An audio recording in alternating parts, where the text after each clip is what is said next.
वो 10 सवाल में एक भी सवाल में डाउट है? नहीं है? है? अच्छा, तो ऐसा करेंगे, सुनिए तो, आंसर की छोड़िए, आंसर की छोड़िए, हम आपको सॉल्यूशन दे देंगे, ठीक है ना? अभी क्लास के बाद सॉल्यूशन भेज देंगे, ठीक है? ओके। हाँ बाबू, टेंशन का डायरेक्शन फाइंड करने में दिक्कत हो रहा है? रुकिए, तो फिर हम अपना आईपैड ले आए। आप लोग, अच्छा आप लोग के पास तो पीडीएफ होगा ना? दीजिए ना।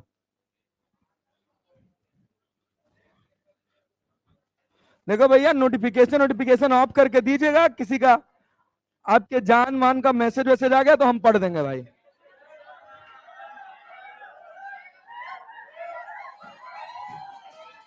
इसको कहते हैं कॉन्फिडेंस, समझे ना?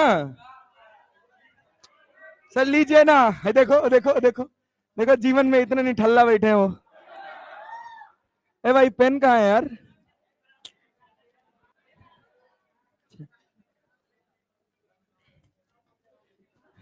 संकल्प भारत से यही साथ में लाया था मैं।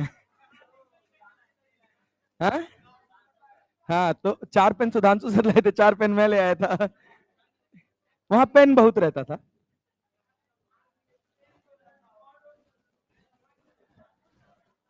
नहीं मारे नहीं है, पढ़ाते पढ़ाते जेब में रख लेते थे, घर आ जाता था। ए भैया चलो सुनो, सुनो, इधर ध्यान दो। सवाल नंबर 1, सवाल नंबर 1, बहुत ध्यान से सुनिएगा, बहुत ध्यान से, बहुत अवेयरनेस के साथ देखिएगा। देखिए, एक बात जानते हैं आप लोगों की सबसे बड़ी कमी क्या है? हम आपको बता दें कि आप लोग ना इतना ज्यादा फॉर्मूला फॉर्मूला वाली फिजिक्स पढ़ लिए हैं कि आप लेक्चर थोड़ा कम ध्यान से सुनते हैं। समझ रहे हैं ना? आपको लगता है कि बस एक तो फॉर्मूला हो और उस पर जादू हो जाए और सवाल बन जाए। अगर ध्यान से सुनिएगा, एक एक मूवमेंट जो हम बोर्ड पे लिख रहे हैं, अगर वो ध्यान से उसी समय सोच के लिख लेंगे तो दिक्कत नहीं होगा, और उसी समय आपको प्रॉब्लम पता चल जाएगी कि हम कहां दिक्कत में हैं। ठीक है ना? तो देखिए, जैसे पहले सवाल की बात करें तो पहला सवाल ऐसे लिखा था भैया, ये एंगल कितना डिग्री था? 37। अरे था ना ये, और इधर रफ्तार कितना था? 10 मीटर पर सेकंड। अरे बोले बात समझ आ रही है? यस। रबड़ देखे हैं? रबड़, इलास्टिक, अगर मान लीजिए हम इलास्टिक को खींच रहे हैं, तो क्या इलास्टिक मेरे दोनों हाथों को अपनी तरफ खींच रहा है? बात समझ रहे हैं? तो रस्सी को इलास्टिक समझिए। क्या समझिए? इलास्टिक।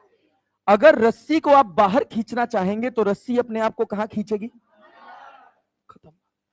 तो अगर इतनी बात आपको समझ आ गई तो ये आपको पता रहना चाहिए कि 10 मीटर पर सेकंड से अगर हम रस्सी को बाहर खींच रहे हैं तो रस्सी अपने आप को कहां खींचेगी? अंदर। अच्छा सर सोचेंगे, सर इसी एंड से खींच रहे हैं, इस एंड से तो खींच ही नहीं रहे। अब सोचिए, मान लीजिए हम एक हाथ से यहां रस्सी रबड़ पकड़ लें और दूसरे हाथ से रबड़ को पकड़ के खींचे, तो क्या वो रबड़ इस हाथ पे फोर्स नहीं लगाएगा? तो टेंशन कैसा फोर्स है? इंटरनल। कैसा फोर्स है? क्या हमेशा पेयर में आएगा? तो क्या ये टी समझ आ रहा है? और जब तक रस्सी बदलेगी नहीं तब तक टेंशन बदलेगा नहीं। अरे बुझे ना? क्या रस्सी एक ही है? यहां टेंशन, तो यहां भी। क्लियर है क्या? इसकी रफ्तार इधर कितनी? ये एंगल, ये बताओ, ये 10 मीटर पर सेकंड से आगे जा रहा है, टेंशन पीछे लग रहा है, एंगल कितना है? 100। क्या -10 t लिख लें? और यहां टी और वी के बीच का एंगल कितना? तो टी इंटू वी कॉस 37 लिख लें, प्लस की माइनस? प्लस टीवी कॉस 37 बराबर कितना? अरे क्या टी से टी कट जाएगा? -10 को यहां +10 लिख लें, इसको वी कॉस 37 लिख लें। कॉस 37 4/5, 50/4, 12.5। अब बताइए, टेंशन के डायरेक्शन में कोई दिक्कत? अच्छा, चलिए, तो मैं उम्मीद करता हूं कि दूसरा तो आप कर ही लेंगे। अरे कर लेंगे ना? अब आइए हम वो वाले सवाल बताते हैं जिसमें कहीं टेंशन टी होता है, कहीं 2t होता है। वो ध्यान से देखिएगा। जानते हैं, हम सवाल ढूंढे पहले कॉन्स्ट्रेन मोशन का, तो कहीं सवाल नहीं मिल रहा था ढंग से, तो हम सोचे लाओ बना देते हैं, तो बैठे बैठे बना दिए। और जानते हैं कल हम कब घर पहुंचे हैं? कल हम घर पहुंचे हैं भैया 9 बजे, और 9 बजे के बाद बैठ के बनाए, समझ लीजिए। अब बीवी कह रही है साले तुम वहीं रहा करो, तुमको घर परिवार से तो कोई मतलब है नहीं। हाँ, क्या चीज? कल कैसे जाते यार, परसों ले गए थे ना, कल नहीं, परसों ले गए थे। हाँ लेक गए थे, परसों लेक गए थे। लेकिन क्या बताऊं ना, अब मेरी बीवी कहती है तुम मुझे कुछ मत दो, बस टाइम दो। मैंने कहा वही छोड़ के सब है मेरे पास। मैंने कहा वही छोड़ के सब मांग ले तू, सब दे सकता हूं मैं तुझे। चल भाई ये बताओ, इधर सुनो सुनो सुनो सुनो, ध्यान से सुनो।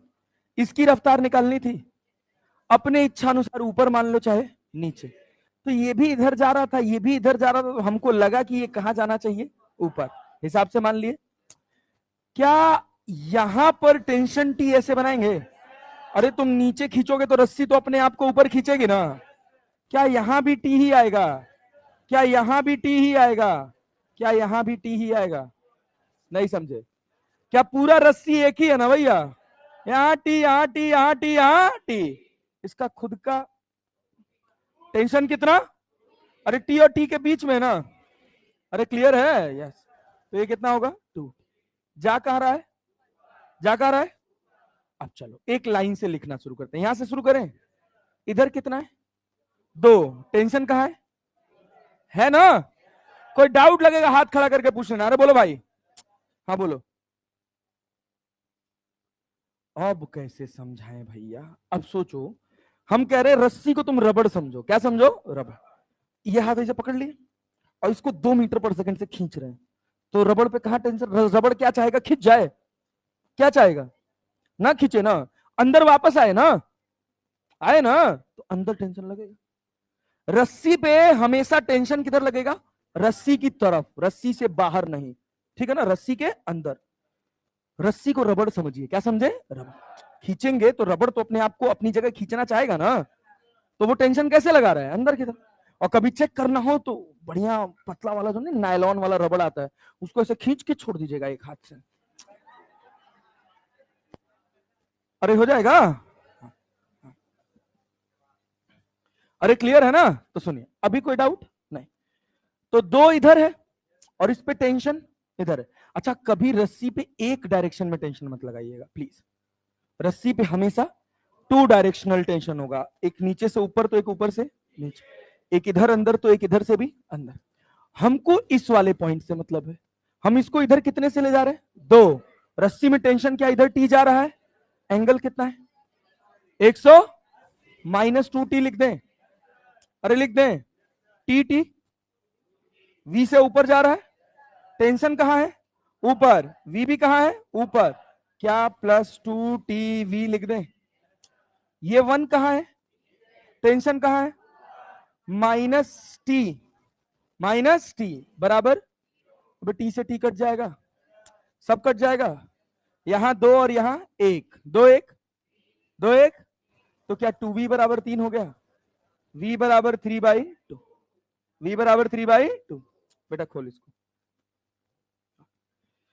ठीक है चलिए। अच्छा ये बताइए, ये बताइए क्वेश्चन नंबर 6, और तो सब बन जाएगा। अब पहले 6 पे आओ, 8 तो और आसान है यार, क्या यार क्या, पहले 6 बनाओ। चलो 6 बनाओ, 6। Question number 6। हम वैसे सबका सॉल्यूशन भेज देंगे, बट हम अभी बस केवल थोड़ा प्रैक्टिस में ले आना चाह रहे हैं आप लोग को, कि आप लोग का कॉन्सेप्ट थोड़ा क्लियर हो जाए।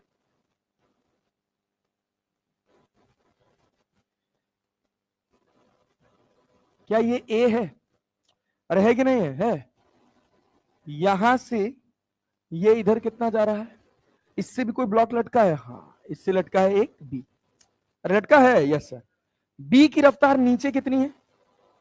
2 मीटर पर सेकेंड। इसकी रफ्तार ऊपर कितनी है? 5 मीटर पर सेकेंड। अब टेंशन मार्क करना शुरू किया जाए, किया जाए ना? कैसे मार्क करेंगे टेंशन? इधर वाले से कि इधर वाले से? ए वाले से। कहीं से भी मार्क करो, वैसे कोई प्रॉब्लम होता नहीं है। ऊपर से करें, यहां से करें, यहां से करें। चलिए थोड़ा अलग कर लेते हैं, आइए देखिए। क्या यहां पे टेंशन टी मान लें? मान लिए हैं? यस। तो ये पूरा रस्सी सेम है कि नहीं है? तो यहां भी कोई दिक्कत? अच्छा, यहां टी है, क्या इधर t/2 आ जाएगा? नहीं आया। इधर भी t/2। अरे इन दोनों का टेंशन यहां डबल होता है ना? अरे होता है ना? तो यहां टी है तो इधर आधा आधा आएगा कि नहीं आएगा? अब यहां टी है और यहां टी है, तो इधर कितना? अरे क्लैरिटी है? अच्छा, यहां टी है यहां टी है, तो यहां कितना आएगा? आएगा कि नहीं आएगा? ये ऊपर जा रहा है। चलो अब एक लाइन से बनाना शुरू करो। ए को देखो, ए कहां जा रहा है अपने को कोई ज्ञान नहीं। ऊपर मान ले, चल ऊपर मान लेते हैं। कहां मान ले? ऊपर। रफ्तार कितना दे दिए? v। टेंशन भी कहां है? अरे ए पे टेंशन कहां है? ऊपर है ना? Yes sir. तो v इंटू t/2 लिख ले, लिख ले। यहां देखो 2t कहां है यहां पर? अरे 2t कहां है? और 5 कहां है? ऊपर। तो -5 इंटू 2t। नहीं आया? आया जी? ये 2 कहां है? 2 कहां है? नीचे। और 2t कहां है? तो प्लस की माइनस, क्या 4t लिख लें? नहीं आया। बराबर 0, बराबर 0। तो v/2 बराबर 5, 10 4 14 लिख लें? अरे नहीं आया। अब 5 दूना 10 और 10 और 4 14, तो v बराबर 28 मीटर पर सेकेंड। अरे आ गया? आ गया? Yes sir. और बताओ, 8 बता दे? 5 नंबर, 5 नंबर में क्या है? 10 10 आएगा यार दोनों का।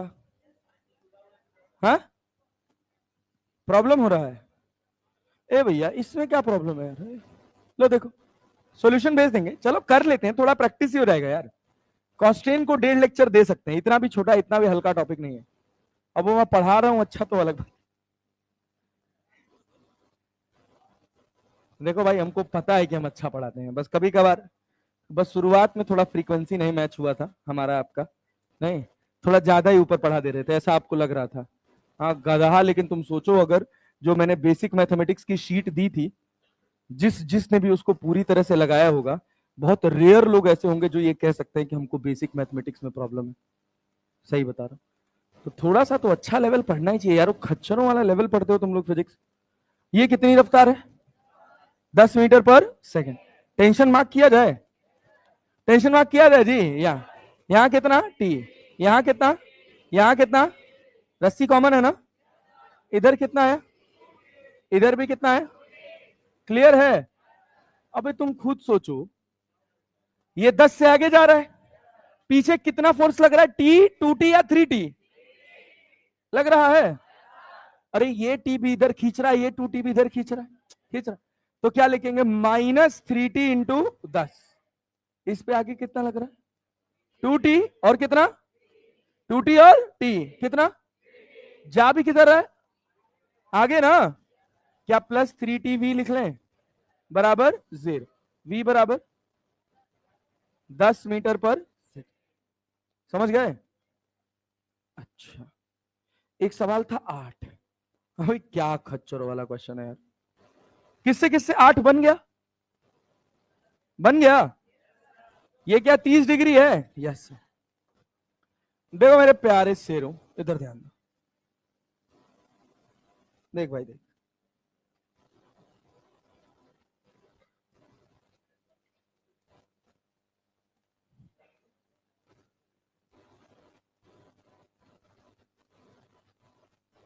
यही तो था। अरे यही तो था ना? हाँ, लो पकड़ो भाई। ये बताओ, इसकी रफ्तार कितनी थी? 2 मीटर पर सेकेंड। टेंशन मार्क करना स्टार्ट करें? यहां से करें? अरे भाई इधर क्या टी लिख लें? इधर भी क्या टी? इधर कितना? 2t। यहाँ 2t, यहाँ कितना, यहाँ कितना? क्या दिक्कत है इसमें? अबे 2 नीचे लग रहा है, 2t कहां लग रहा है? क्या 2 इंटू 2t लिख ले, प्लस की minus? Plus t into v बराबर 0। v बराबर 4 आएगा ना? Yes sir. तो ये 2 है तो ये 4 मीटर पर सेकेंड। अरे समझ गए? हाँ। और बचे हुए सवालों का आंसर हम आपको भेज देंगे, ठीक है? तब चले आगे बढ़ा जाए मित्र? यस सर, चलिए आइए अब हम अपना सफर शुरू करते हैं। आज हमको ना बड़ा अच्छा लग रहा है कि आप सब लोग सवाल लगा के आए हैं ईमानदारी से, ठीक है ना? लेकिन जैसे आज लगा के आए, ऐसे हर रोज लगा के आइएगा। बात समझ रहे हैं ना? हाँ, ये मानकर चलिए, देखिए ये गारंटी है, ये हम आपको लिख के देते हैं कि अगर आप शांति मन से, जब आप टूटे, जब आपका मन ना करे, उस समय अगर आप अपने आप को संभाल के यहां से भी अपनी फिजिक्स संभाल दिए, तो वाईटी से लेकर यहां तक के सफर के बीच में हम आपको आपकी पूरी फिजिक्स तैयार करवा देंगे। लेकिन अल्टीमेटली वही है, जब यहां भी रास्ता देखोगे, यहां भी रास्ता देखोगे, तो एक साथ 4 रास्ता पकड़ने की कोशिश करोगे, टांग फट जाएगी ना, घर के रहोगे ना घाट के। सिंपल फंडा है, ठीक है ना? हाँ। चलो आओ, देखो ध्यान से, देखो इधर देखो बाबू भाई, चलो आओ सुनो। लाल यहां देखो, हम बात कर रहे हैं Newton's first law of motion. एक साइंटिस्ट था, उसका नाम था एरिस्टोटल, अरिस्टो बोलते हैं उसको। बायो में थोड़ा बहुत नाम सुना होगा आप लोगों ने, सुना है ना? He was a great philosopher. वो हर जगह अपनी फिलोसफी दिया था उसने। इकोनॉमिक्स में भी फिलोसफी दी थी, फिजिक्स में भी फिलोसफी दी थी। तो वो कहता था कि अगर कोई ऑब्जेक्ट रुका हुआ है, अगर कोई ऑब्जेक्ट रुका हुआ है तो वो स्टेबल है। रुका हुआ है तो कैसा है? स्टेबल। फिर एक साइंटिस्ट आया, वो भी फिलोसोफर ही था, बाद में उसको फिजिसिस्ट का नाम दिया गया, उसका नाम था गैलीलियो, जिसको कहा जाता है फादर ऑफ फिजिक्स, कहते हैं ना, जानते हैं ना? हाँ, फादर ऑफ फिजिक्स ही तो बोलते हैं, हाँ, गैलीलियो को। वो आया भाई, उसने कहा ना, स्टेबिलिटी की 2 कंडीशन है, या तो ऑब्जेक्ट रेस्ट में हो, या तो ऑब्जेक्ट यूनिफॉर्म मोशन में, ठीक है?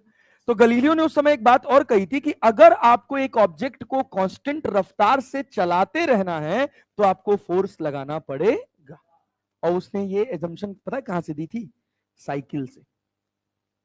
उस समय साइकिल ही चलती थी। तो अब मान लो तुमको सड़क पे साइकिल कांस्टेंट रफ्तार से चलानी है, तो पैडल से फोर्स लगाना पड़ता है कि नहीं लगाना पड़ता है? लगाना पड़ता है ना। अब अपने आप तो चलेगी नहीं, तो फोर्स लगा के कांस्टेंट, तब वहां से कंक्लूजन निकाला गया कि साइकिल को कांस्टेंट रफ्तार से चलाने के लिए भी हमको फोर्स लगाना पड़ता है। अरे बात समझे ना? लेकिन वास्तविकता में जब फिजिक्स की गणित आई तो गेम बदल गया। तो कहा कि अगर कोई चीज कांस्टेंट रफ्तार से चल रही है तो उस पूरे सिस्टम पे नेट फोर्स कितना है? ठीक है ना? तो भैया इनर्शिया वर्ड सबसे पहले गैलीलियो ने ही दिया था। क्यों दिया था? क्योंकि तब हमारे पास मेजरमेंट के लिए बहुत कुछ चीजें होती नहीं थी। तो हमने ये देखा कि जो भारी चीज है वो ज्यादा स्टेबल है और जो हल्की चीज है वो कम स्टेबल है। अब मान लीजिए एक पत्थर रखा हुआ है, ठीक है ना, और एक उतना ही बड़ा सेब साइज का एक रुई का फुहारा रखा हुआ है, किसको खींचना आसान होगा? पत्थर वाले को। नहीं, क्यों? क्योंकि वो भारी है, वो भारी है। तो इनर्शिया डिफाइन हुआ ऐसे कि जो ऑब्जेक्ट जितना भारी होगा वो उतना ज्यादा स्टेबल होगा। और उस स्टेबिलिटी को डिफाइन करने के लिए क्या रोल में रखा गया? इनर्शिया। फिर न्यूटन आया तो उसने इसी इनर्शिया को मास से रिलेट कर दिया और उसने कहा कि mass is the quantitative measurement of inertia. जिस बॉडी का मास जितना ज्यादा होगा उसका इनर्शिया उतना ज्यादा होगा। इनर्शिया को हिंदी में जड़त्व कहते हैं। जानते हैं कि नहीं? जड़ समझते हैं कि नहीं? डायलॉग मारते हैं घर वाले, जड़ें मजबूत होनी चाहिए। जड़ बुद्धि भी बोलते हैं। हाँ, वो जड़ बुद्धि मतलब जिसका घुटने छोड़ के जमीन में रहता है। अरे ठीक, सुनो सुनो सुनो, जड़ बुद्धि मतलब बैल बुद्धि। बैल बुद्धि काहे कि जड़ हिलती डुलती नहीं है ना, तो बुद्धि आपकी वहीं एक ही जगह एक ही तरह से स्टिक है। हमारी भी है सर, नहीं है? है? चलता है दिमाग तेरा? क्या मजाक कर रही है यार अपने दिमाग के साथ?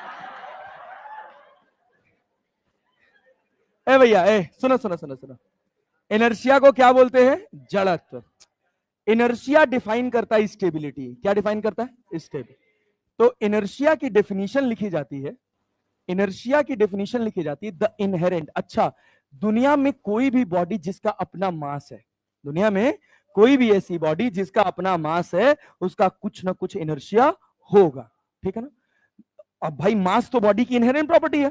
अरे भाई इलेक्ट्रॉन प्रोटॉन न्यूट्रॉन से ही तो पूरा सिस्टम बना हुआ है ना। हाँ, तो भैया इलेक्ट्रॉन प्रोटॉन न्यूट्रॉन का मास है। अब वो कंस्टिट्यूट कर रहे हैं कोई भी बॉडी, चाहे लिविंग हो चाहे नॉन लिविंग हो, उसका कुछ ना कुछ मास होगा। तो अगर कुछ मास है उसका, तो उसका अपना कुछ ना कुछ इनर्शिया है, और वो मास के साथ आया है। अब मास, मेरी बॉडी का मास मेरी इनहेरेंट प्रॉपर्टी है। अब भले ही मैं 85 किलो से 100 किलो का हो गया हूं, लेकिन प्रॉपर्टी तो मेरी अपनी है ना। लगता नहीं मैं 100 किलो का हूं, मैं हूं लेकिन नहीं हूं। कितना किलो का होऊंगा मैं, तुम बताओ।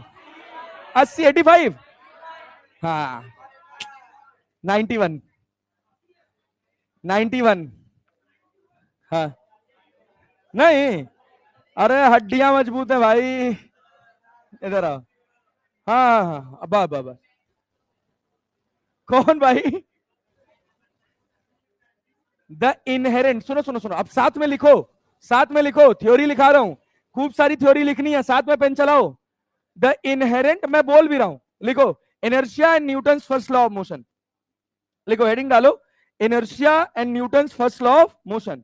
इसमें लिखना स्टार्ट करो, the inherent property of the body, the inherent property of the body by virtue of which, जिसकी वजह से, by virtue of which it always opposes,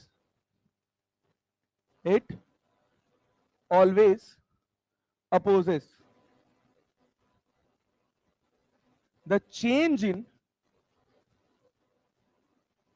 its, the change in its stable state of rest or uniform motion, rest और uniform motion. बात समझे?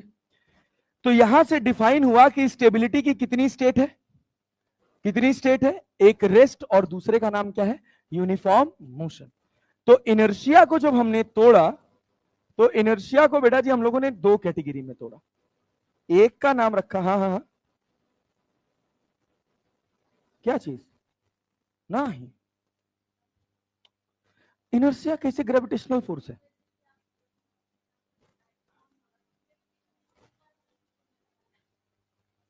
उसके wait के कारण, उसके मास के कारण।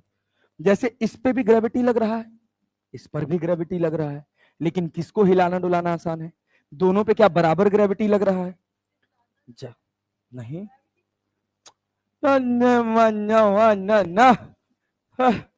ग्रेविटी का वैल्यू जी होता है, acceleration due to gravity, that is 9.8 metre पर सेकेंड स्क्वायर।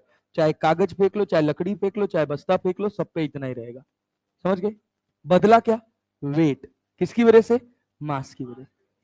जिसका मास ज्यादा है उसका इनर्शिया ज्यादा है। समझे? दिक्कत है कोई और? नहीं, जी सब पे सेम लग रहा है। अरे लग रहा है, हाँ। अब मेरा इनर्शिया और इसका इनर्शिया देख लो, हवा आए तो उड़ के एक कोने से दूसरे कोने पहुंच जाए, हाँ मेरा और, हाँ काशी भैया, देखो इनको देखो, इनको देखो, ये सब पत्ता की तरह हवा में उड़ने वाले लोग हैं, एकदम फ्री। हाँ भाई, हाँ अपन अपन बराबरी के हैं। चलो भैया, सुनो सुनो सुनो, लाल इधर ध्यान दो। दो स्टेट है, एक है इनर्शिया ऑफ रेस्ट और दूसरा है इनर्शिया ऑफ मोशन। अरे बात समझे है ना? दो स्टेट है, एक का नाम है इनर्शिया ऑफ रेस्ट और एक का नाम है इनर्शिया ऑफ मोशन। जैसे हम अपने जीवन का एक एक्सपीरियंस बता रहे हैं कि एक बार हम मोटरसाइकिल चला रहे थे, तो पीछे हमारा भाई बैठा था, एक भाई ही बैठा था, हम नए नए चालक थे, नए नए चालक थे, हम लोग जिम से निकल रहे थे, तो भाई पीछे बैठा था, मैं 1 नंबर में गाड़ी डाला, खट से एक्सलरेट किया, आगे वाला पहिया उठ गया और वो पीछे से पीछे पलट गया। अब सोचो, अब सोचो क्यों हुआ होगा ऐसा? इनर्शिया ऑफ रेस्ट की वजह से। गाड़ी रुकी थी, मैं ड्राइव कर रहा था, तो मैंने हैंडल पकड़ रखा था, मेरा लोअर पार्ट गाड़ी से कनेक्टेड था, वो रेस्ट में था, मेरा अपर पार्ट भी रेस्ट में था। जैसे ही मैंने एक्सलरेट किया, बॉडी मोशन में आई, मेरा लोअर पार्ट गाड़ी से कनेक्टेड था, अपर भी कनेक्टेड था, पूरा मोशन में आ गया। जो मेरे पीछे बैठा था उसका लोअर पार्ट गाड़ी से कनेक्टेड था, अपर पार्ट रेस्ट में था। बात समझे ना? तो जैसे गाड़ी चली, लोअर पार्ट आगे बढ़ गया और अपर पार्ट वहीं रह गया, तो कहां गए? पीछे गए ना। हाँ, एक आध वीडियो वीडियो देखे होंगे, एक रेसर का था, वो अपनी गर्लफ्रेंड को पीछे बैठा के लेके जा रहा था R15 से, और ले जाते ब्रेक मारता, बस वो पलट के आगे आ जाती है। अरे सुने हैं ना ये सब? हाँ, देखे भी हैं? अच्छा, चलिए, देखे हैं तो बहुत बढ़िया। इसको कहते हैं इनर्शिया ऑफ मोशन। क्या कहते हैं? Inertia of motion. क्यों भाई? बाइक चल रही थी, जो ड्राइवर था उसका लोअर पार्ट और अपर पार्ट दोनों बाइक से कनेक्टेड था, ब्रेक मारा, बाइक रेस्ट में आई, बाइक रेस्ट में आई, जो चला रहा था वो भी रेस्ट में आया, पीछे जो बैठा था उसका लोअर पार्ट रेस्ट में ही रह गया और अपर पार्ट मोशन, क्योंकि पहले अपर पार्ट कौन सी स्टेट में था? मोशन में। अरे गाड़ी चल रही थी ना, तो लोअर पार्ट भी मोशन में और अपर पार्ट भी मोशन। ब्रेक लगाए, लोअर पार्ट वहीं का वहीं रह गया, अपर पार्ट कहां गया? आगे, और ज्यादा आगे चला गया तो पलट के सामने। अरे बात समझे ना? Yes sir. तो दो सिचुएशन होती है, इनर्शिया ऑफ रेस्ट और इनर्शिया ऑफ मोशन। बिल्कुल हम इस पर कोई समय खर्च करने वाले नहीं, फालतू की बात है। चलिए, अब बात आती है न्यूटन्स लॉज ऑफ मोशन की, और उसमें दो कंडीशन जनरेट होती है, एक रेस्ट और दूसरा क्या? Uniform motion. तो अब कोई ऑब्जेक्ट है, रेस्ट में है, अगर आप उसको मोशन में ले आना चाहते हैं तो क्या आपको एफर्ट लगाना पड़ता है? उस एफर्ट का नाम होता है फोर्स। क्या नाम होता है? फोर्स। बात समझ गए? यस। कोई ऑब्जेक्ट यूनिफॉर्म रफ्तार से, मान लीजिए 10 मीटर पर सेकंड से चल रहा है, एक गाड़ी है वो 50 किलोमीटर पर आवर की कांस्टेंट रफ्तार से चल रही है, अगर मैं उसको रोकना चाहता हूं तो क्या मुझे ब्रेक लगाना पड़ता है? ब्रेक क्या एक रिटार्डेशन फोर्स ऑफर करता है? करता है, यस। तो यहां से इस पूरे चैप्टर को डिफाइन करने के लिए एक बहुत कॉमन टर्म है जो यूज होगा, जिसका नाम क्या है? फोर्स। अगर फोर्स को डिफाइन करना हो तो कैसे डिफाइन करेंगे? Change in momentum rate. Definition पूछ रहे हैं फोर्स का, वो तो तुम उसका गणित बता रहे हो। पुश और pull, it is nature, it is nature. ऐसे बहुत नेचर होते हैं फोर्सेस के। क्लियर है ना? यस। तो फोर्स एक एफर्ट है। फोर्स क्या है? एफर्ट। ये क्या करता है? किसी ऑब्जेक्ट के, ध्यान से सुनना, ए लाल काहे मुस्कुरा रहे हो यार? अच्छा लग रहा है तुम्हारी मुस्कुराहट हमको, लेकिन कोई याद आ रहा है? जाओ रक्षाबंधन पर राखी वागी बधा का ना, कोई टेंशन नहीं।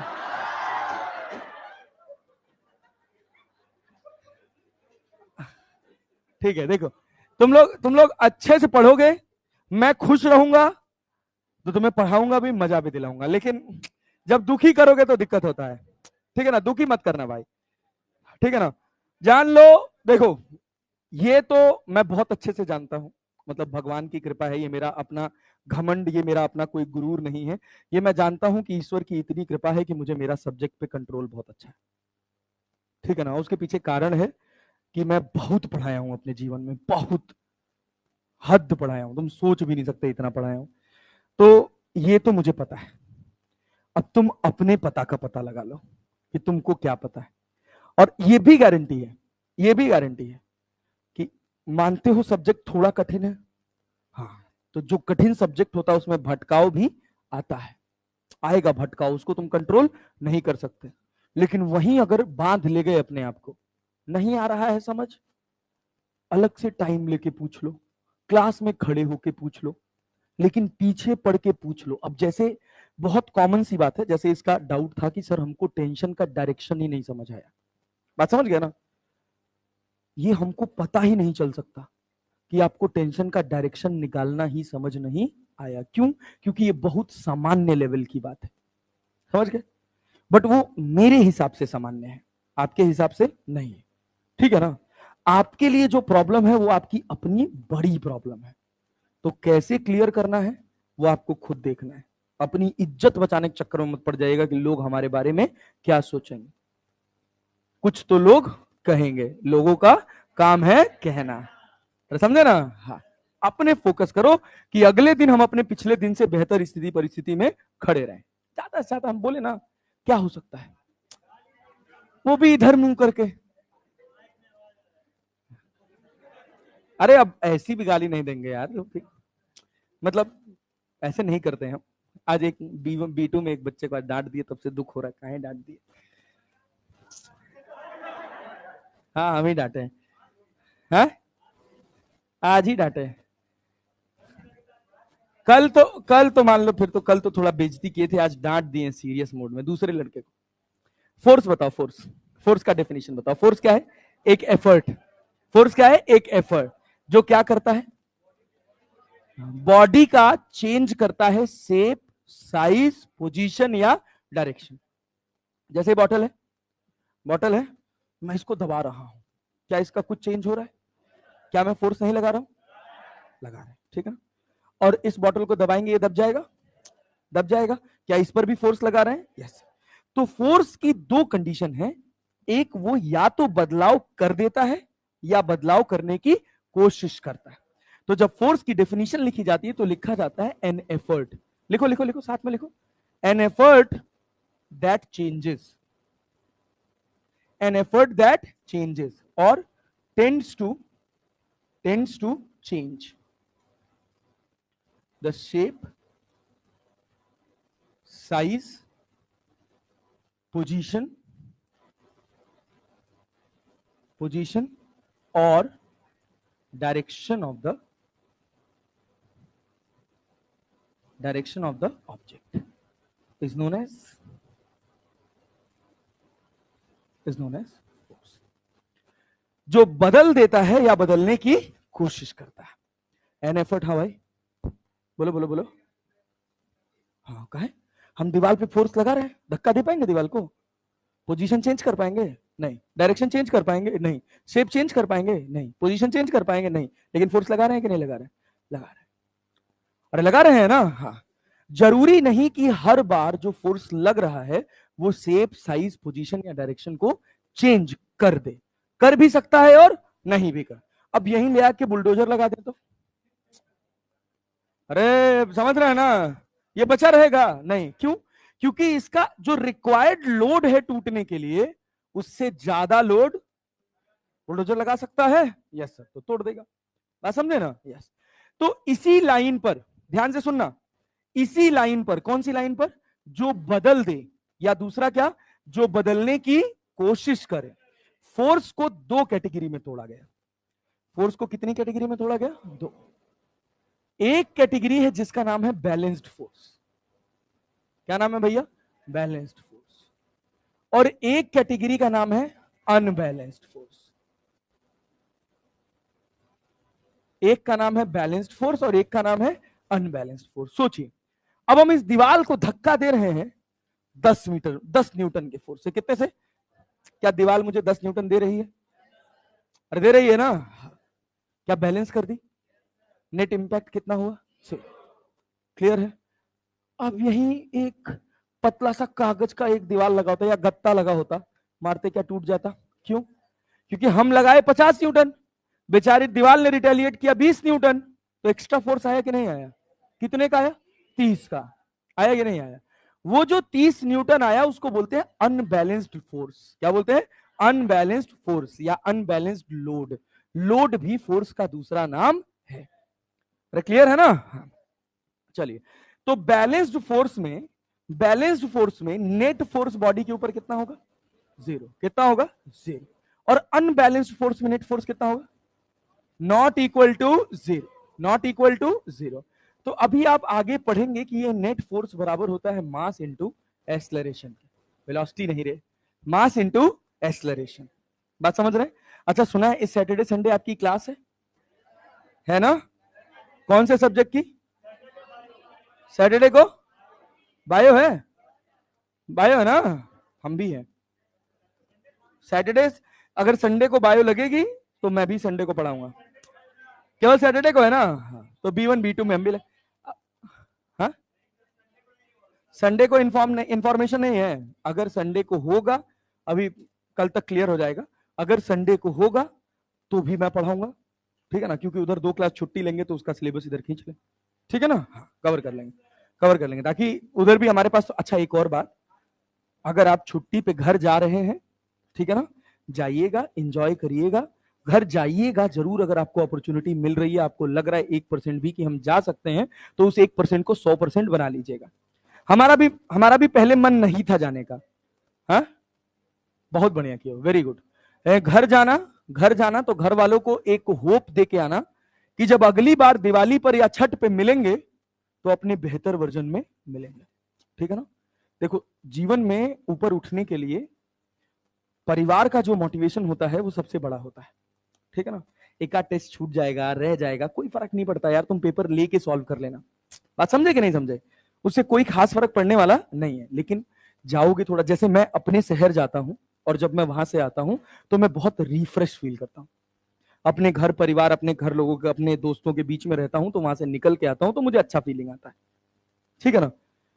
तो जब आप जाइएगा तो एक कमिटमेंट के साथ जाइएगा कि जब दोबारा छठ पे मिलेंगे तो अपने बेहतर वर्जन में मिलेंगे। ठीक है?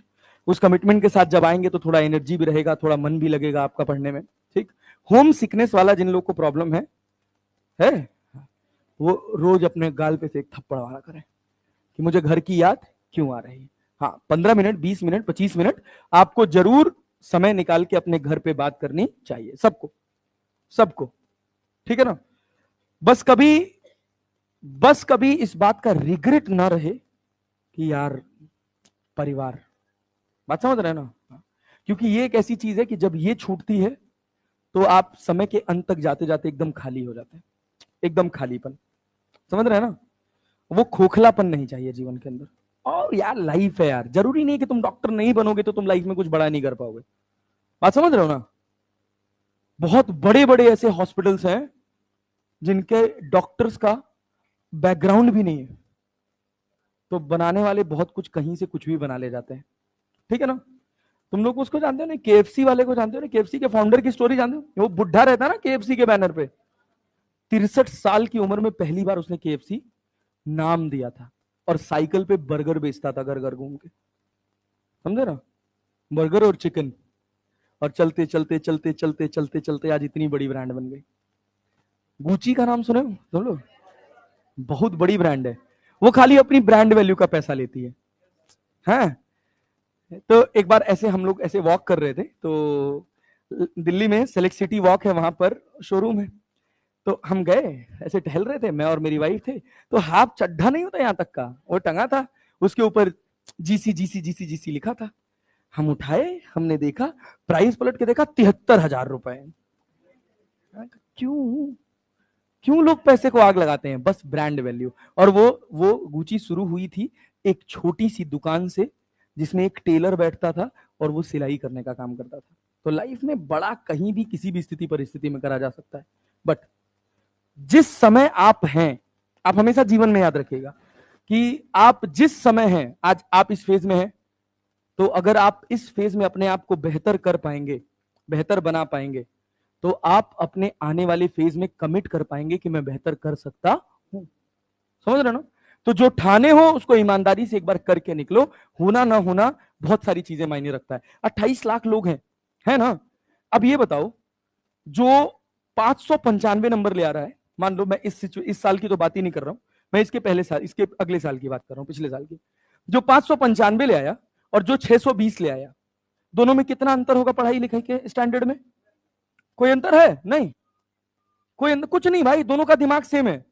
स्टेट ऑफ माइंड का गेम होगा। हो सकता है उस 595 वाले का 3 सवाल प्लस माइनस की वजह से गलत हो गया हो सकता है। हो सकता है 595 वाले का एग्जाम के दिन थोड़ा तबीयत खराब हो गया हो सकता है। हाँ, तो डिप्रेशन तो तू बहुत जा रहा है। बात समझे ना? तो ऐसे डिफरेंशिएट नहीं करना। हाँ, और जहां है वहां से अपने आप को एक्सेल करना है। बस इस फंडा के साथ पढ़िए, घर जाइए, अच्छे मोटिवेशन के साथ आइए, दम भर के पढ़ाई मारिए। जब आपका छठ पूजा आएगा या दिवाली आएगा तब तक डिसाइड हो जाएगा कि आपका सिलेक्शन होगा कि नहीं होगा। एक बात याद रखिएगा, जब भी पार्ट टेस्ट हो रहे हैं, जब भी चैप्टर, एक एक चैप्टर के टेस्ट हो रहे हैं और आप उन एक चैप्टर के टेस्ट में 300 नंबर 400 नंबर ले आ रहे हैं, तो मतलब आप अपनी पढ़ाई ढंग से नहीं कर रहे। और उसको ऐसे मत सोचिएगा कभी भी कि हम धीरे धीरे धीरे धीरे इंप्रूव करेंगे। अरे गधा, एक चैप्टर का एग्जाम है, उसमें क्या धीरे और क्या तेज। बात समझे ना? अगर आप कंसिस्टेंटली 180 में से 150 प्लस के नंबर सारे सब्जेक्ट में पा रहे हैं, चारों में पा रहे हैं, तो आप मानकर चलिए कि आपकी तैयारी थोड़ी ठीक दिशा में जा रही है। समझ रहे ना? उससे कम आ रहा है मतलब कमी है, और दम भर के सुधार करिए। समझ रहे ना? जब पार्ट टेस्ट में अच्छा होगा तो वही कन्वर्ट होगा फुल टेस्ट में। पहले शुरुआत में नंबर थोड़ा घटेगा, फिर थोड़ा बढ़ेगा, फिर थोड़ा बढ़ेगा, फिर और बढ़ेगा। बात समझ रहे हैं ना। लेकिन पहले पार्ट टेस्ट में अच्छा परफॉर्म करिए, बहुत अच्छा करिए। मुझे बहुत अच्छा लगा कि लगभग 53 लोग ऐसे थे, मैं देखा था अभी जब पिछला वाला रिकॉर्ड देखा था, तो 53 लोग ऐसे थे जो फिजिक्स में बैच 1 बैच 2 मिला के कि जो कंसिस्टेंटली 150 के ऊपर है। ये बहुत अच्छी बात है। पिछली बार 37 लोग थे, 37 से 53 हुआ, लेकिन जब ये 100 150 पार करेगा तो मेरे पढ़ाने का कोई मतलब निकलेगा, हम लिटरली बता रहे हैं, ठीक है ना। अच्छा, उसमें से बहुत कम लोग ऐसे थे जो 150 प्लस ले आए, और नहीं केमिस्ट्री की बात नहीं कर रहा हूं, फिजिक्स की बात कर रहा हूं अभी। 150 प्लस ले आए, रेयरेस्ट ऑफ रेयर ऐसे लोग हैं, और वो मेरी क्लास में नहीं बैठते हैं, ये जान लीजिए। मैं एक एक जन का डेटा निकाल के रखा हूं, समझ लीजिए। तो आप बैठिए। हाँ, मैं ये कहता हूं, खुल के कहूंगा, साल के लास्ट तक कहूंगा कि मैं आपको लॉलीपॉप नहीं पढ़ाऊंगा। अगर आप ये सोच रहे हैं कि आप केवल फिजिक्स की क्लास में आ रहे हैं, आप खुश होके जाएंगे, नहीं। किसी दिन आपको खुशी भी मिलेगी, जैसे कॉन्स्ट्रेन में आप लोग को बहुत खुशी मिला, किसी दिन आपको दुख भी मिलेगा, कभी बल्कि पोर्शन भी आएगा। पूरा फिजिक्स कॉन्स्ट्रेन मोशन जैसा होता तो ऐसे सबका नहीं निकल जाता। लेकिन अगर हमारा इंटेंशन केवल आपको खुश करने का होगा तो हम सिलेक्शन नहीं दे पाएंगे, फिर हमारे पढ़ाने का उद्देश्य पूरा नहीं होगा। बात समझ रहे हैं ना। चलिए आइए शुरू करते हैं। देखिए, तो दो फोर्स हो गया, एक अपने पास बैलेंस्ड फोर्स और एक अपने पास अनबैलेंस। बैलेंस्ड फोर्स होगा तो बॉडी पे नेट फोर्स कितना होगा, अनबैलेंस्ड होगा तो नेट फोर्स नॉन जीरो, जिसकी वैल्यू किसके बराबर, मास इनटू एक्सेलरेशन। अच्छा, एसआई यूनिट जानते हैं फोर्स का, एसआई यूनिट क्या होता है, न्यूटन। क्या होता है, न्यूटन। इसको लिखने के लिए ऐसे भी लिखते हैं, किलोग्राम मीटर पर सेकेंड स्क्वायर, तो जानते हैं ना, यस सर। अच्छा, क्वांटिटी स्केलर है कि वेक्टर है ना, यस सर। क्वांटिटी कैसी है, वेक्टर। अच्छा, सीजीएस यूनिट क्या है इसका, डायन, डायन। सीजीएस यूनिट क्या है, डायन। तो 1 न्यूटन बराबर कितना, 10⁵ डायन। ठीक, अरे क्लियर है ना। 1 न्यूटन बराबर 10⁵ डायन। ये बेसिक बेसिक बातें हैं, सब जानते हैं, इसमें कोई दिक्कत कोई परेशानी नहीं। अब हम बात करते हैं फर्स्ट लॉ ऑफ मोशन की।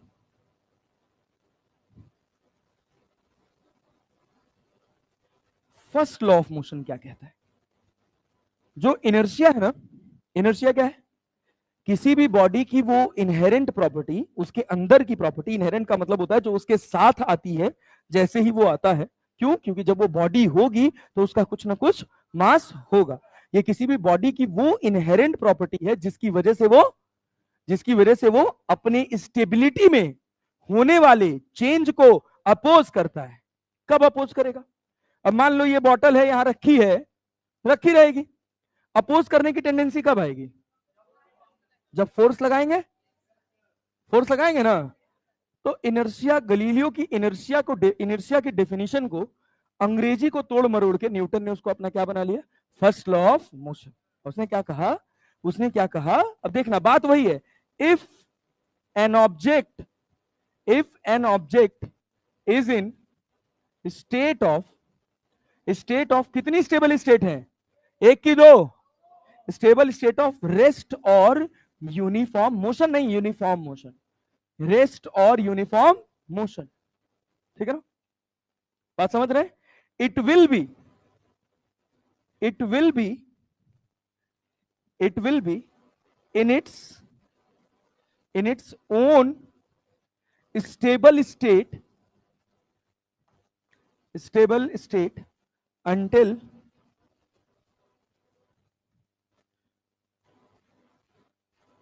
until and unless an external force is applied, ठीक है। जब तक आप कोई बाहर से फोर्स नहीं लगाएंगे तब तक बॉडी अपना स्टेबल स्टेट चेंज करने वाली नहीं। अब वो स्टेबल स्टेट रेस्ट का भी हो सकता है और मोशन का भी हो सकता है। मैं बॉटल भी फेंक के मारता हूं, समझ रहे हो ना। तो देखिएगा आपको भी कोई आपकी स्टेबिलिटी से डिस्टर्ब ना करे, बात समझ रहे हैं ना। हाँ, किसी को करने मत दीजिएगा। हाँ, बंटी, बबली, डिस्टर्ब किया बंटी को बबली ने, बबली को बंटी ने, कोई किसी को करने ना पाए भाई। देख लेना अपने तैयारी भर में किसी को स्पेस मत देना अपने जीवन में।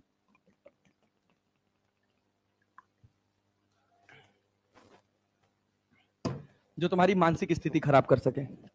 सर अब तो दे चुके हैं, कहो नहीं ना? हाँ, कौन दे चुका है? ये अच्छा, उसने तो बाल छिलवा लिया भाई। ये कहाँ? अच्छा वो बैच 2 में है। नहीं, मैं देख रहा हूं यहां भी मित्रता चरम सीमा चल रही है लोगों की, नोटिस कर रहा हूं मैं। हाँ, ऊपर तो नजर ही आ जाते हैं। हाँ? एक दिन सुनने में आया 2 लोग 7th फ्लोर पे थे। अब वो कौन थे मुझे ये नहीं पता चल पाया अभी तक। सुदाम सर पता लगा लेंगे नहीं? हाँ। भैया भैया आगे चले, हो गया? जल्दी लिखो जल्दी लिखो जल्दी लिखो, पेन चलाओ फटाफट पेन चलाओ।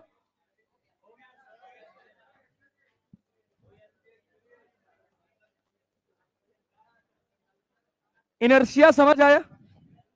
इनर्शिया समझ आया? Yes sir. फोर्स समझ आया? बैलेंस्ड अनबैलेंस्ड लोड समझ आया? Yes sir. चलिए, फोर्स का यूनिट याद रहेगा? बहुत बढ़िया। ये सब फालतू टाइम पास चीज है, लगभग पता रहता है। अब इसके बाद अगले हिस्से पर, अगला हिस्सा है हमारा linear momentum and Newton second law of motion. बहुत ध्यान से सुनिएगा, यहां से हमारा चैप्टर शुरू होता है। अभी तक तो बकवास कर रहे थे हम लोग। ये देखिए, लीनियर मोमेंटम जानते हैं? लीनियर मोमेंटम शब्द सुना है? डिनोट किससे करते हैं इसको? किससे डिनोट करते हैं? पी से। Linear momentum is denoted by P. अरे होता है। क्वांटिटी कैसी है? वेक्टर। कैसी क्वांटिटी है? वेक्टर। ये बराबर होता है mass into velocity. Mass into velocity. Linear momentum is the product of mass and velocity. ठीक। अच्छा, एक बात सुनना ध्यान से। अगर हम इसकी एसआई यूनिट लिखें तो क्या लिखेंगे? मास का किलोग्राम और वेलोसिटी का मीटर पर सेकेंड। मीटर पर सेकेंड।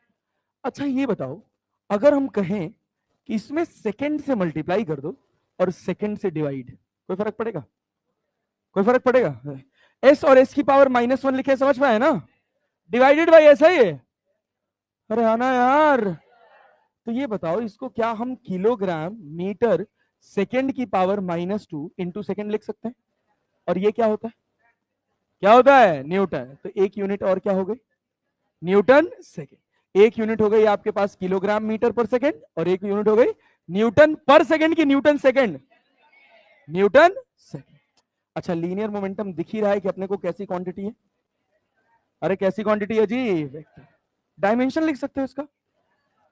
अरे डायमेंशन लिख सकते हो? क्या होता है? MLT -2 1। सही लिखे हैं? यस। अच्छा, बहुत बढ़िया। अब ये बताइए ध्यान से सुनिएगा भैया, चेंज इन मोमेंटम का नाम सुने हैं? Change in momentum.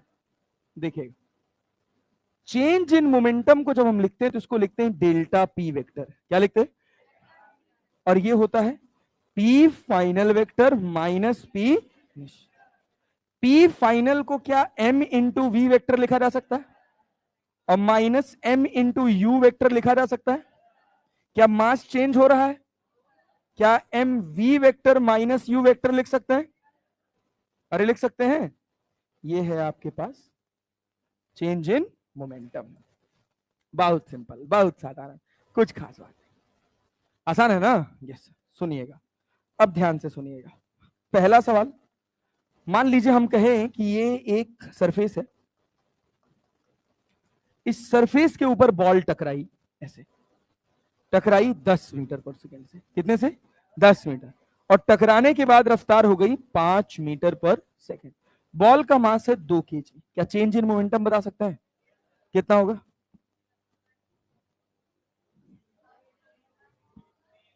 कितना होगा? कितना होगा? 10। अरे 10, 30, 20, 30। यस। सुनो सुनो सुनो सुनो सुनो सुनो सुनो सुनो, ध्यान से सुनो। ओ भाई ओ भाई ओ भाई, ध्यान से सुनना। सुनो सुनो, इधर सुनो। ये बताओ, जब तुम डेल्टा पी वेक्टर लिखोगे, क्या लिखोगे? Delta P vector. तो mass into V final vector minus V initial vector लिखोगे। मास कितना है? 2। कितना है? 2। वेलोसिटी कितना है फाइनल? +5 की -5। ऊपर वाले को पॉजिटिव, ऊपर वाले को पॉजिटिव, नीचे वाले को पॉजिटिव की नेगेटिव, पॉजिटिव की नेगेटिव। तो +10 की -10, -10 ना, माइनस माइनस मिलके प्लस। तो 10 5 15, 15 दूना 30। क्या ये डेल्टा पी आया? अरे आया कि नहीं आया? अच्छा, 30 यूनिट क्या होगा? Newton second. क्या होगा? Newton second. समझ आ गया? यस। चलो ध्यान से सुनना, और सुनो और सुनो और सुनो और सुनो। मान लो अब हम तुमसे कहें कि यही तुम्हारी दीवार है, ठीक है ना? अभी सवाल भी है आगे, वो भी आएंगे अभी, लेकिन थोड़ा पहले तुम बेसिक सीख लो ताकि जब सवाल आए तो तुमसे बन जाए। ये अपने पास वर्टिकल था, यहां से बॉल आई, क्लियर है? ये बॉल आई 20 मीटर पर सेकेंड से। कितने से आई बेटा जी? 20 मीटर पर सेकेंड। टकराई और टकरा के वापस गई। जब वापस गई तो इधर रफ्तार कितना है? 20 मीटर पर सेकेंड। ये एंगल है 37 डिग्री, ये एंगल भी है 37 डिग्री। क्या इसके मोमेंटम में चेंज हुआ? अरे हुआ कि नहीं हुआ? यस सर, हुआ ना? Yes sir. एक्स में चेंज हुआ कि वाई में? सोचो सोचो सोचो, एक्स में कि वाई में कि दोनों में? ये बताओ, ये बताओ, जब भी वेक्टर सम की बात आएगी क्या दो एक्सेस बना लेंगे? ये कितना है? 37। तो ये भी कितना होगा? अरे बात समझे हैं? यस।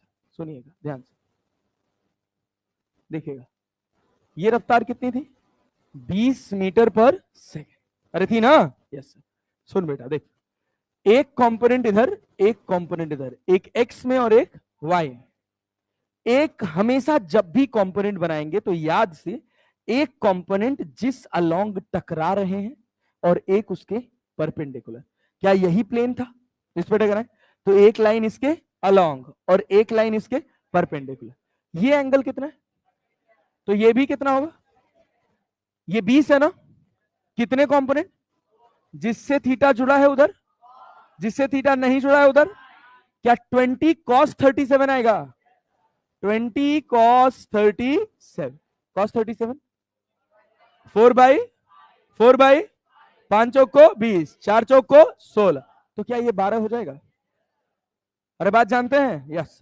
अब देखिए, क्या यहां भी वही एक्सिस बनेगी? एक इसके अलोंग और एक इसके परपेंडिकुलर। ये कितना है? 37। तो ये कितना होगा?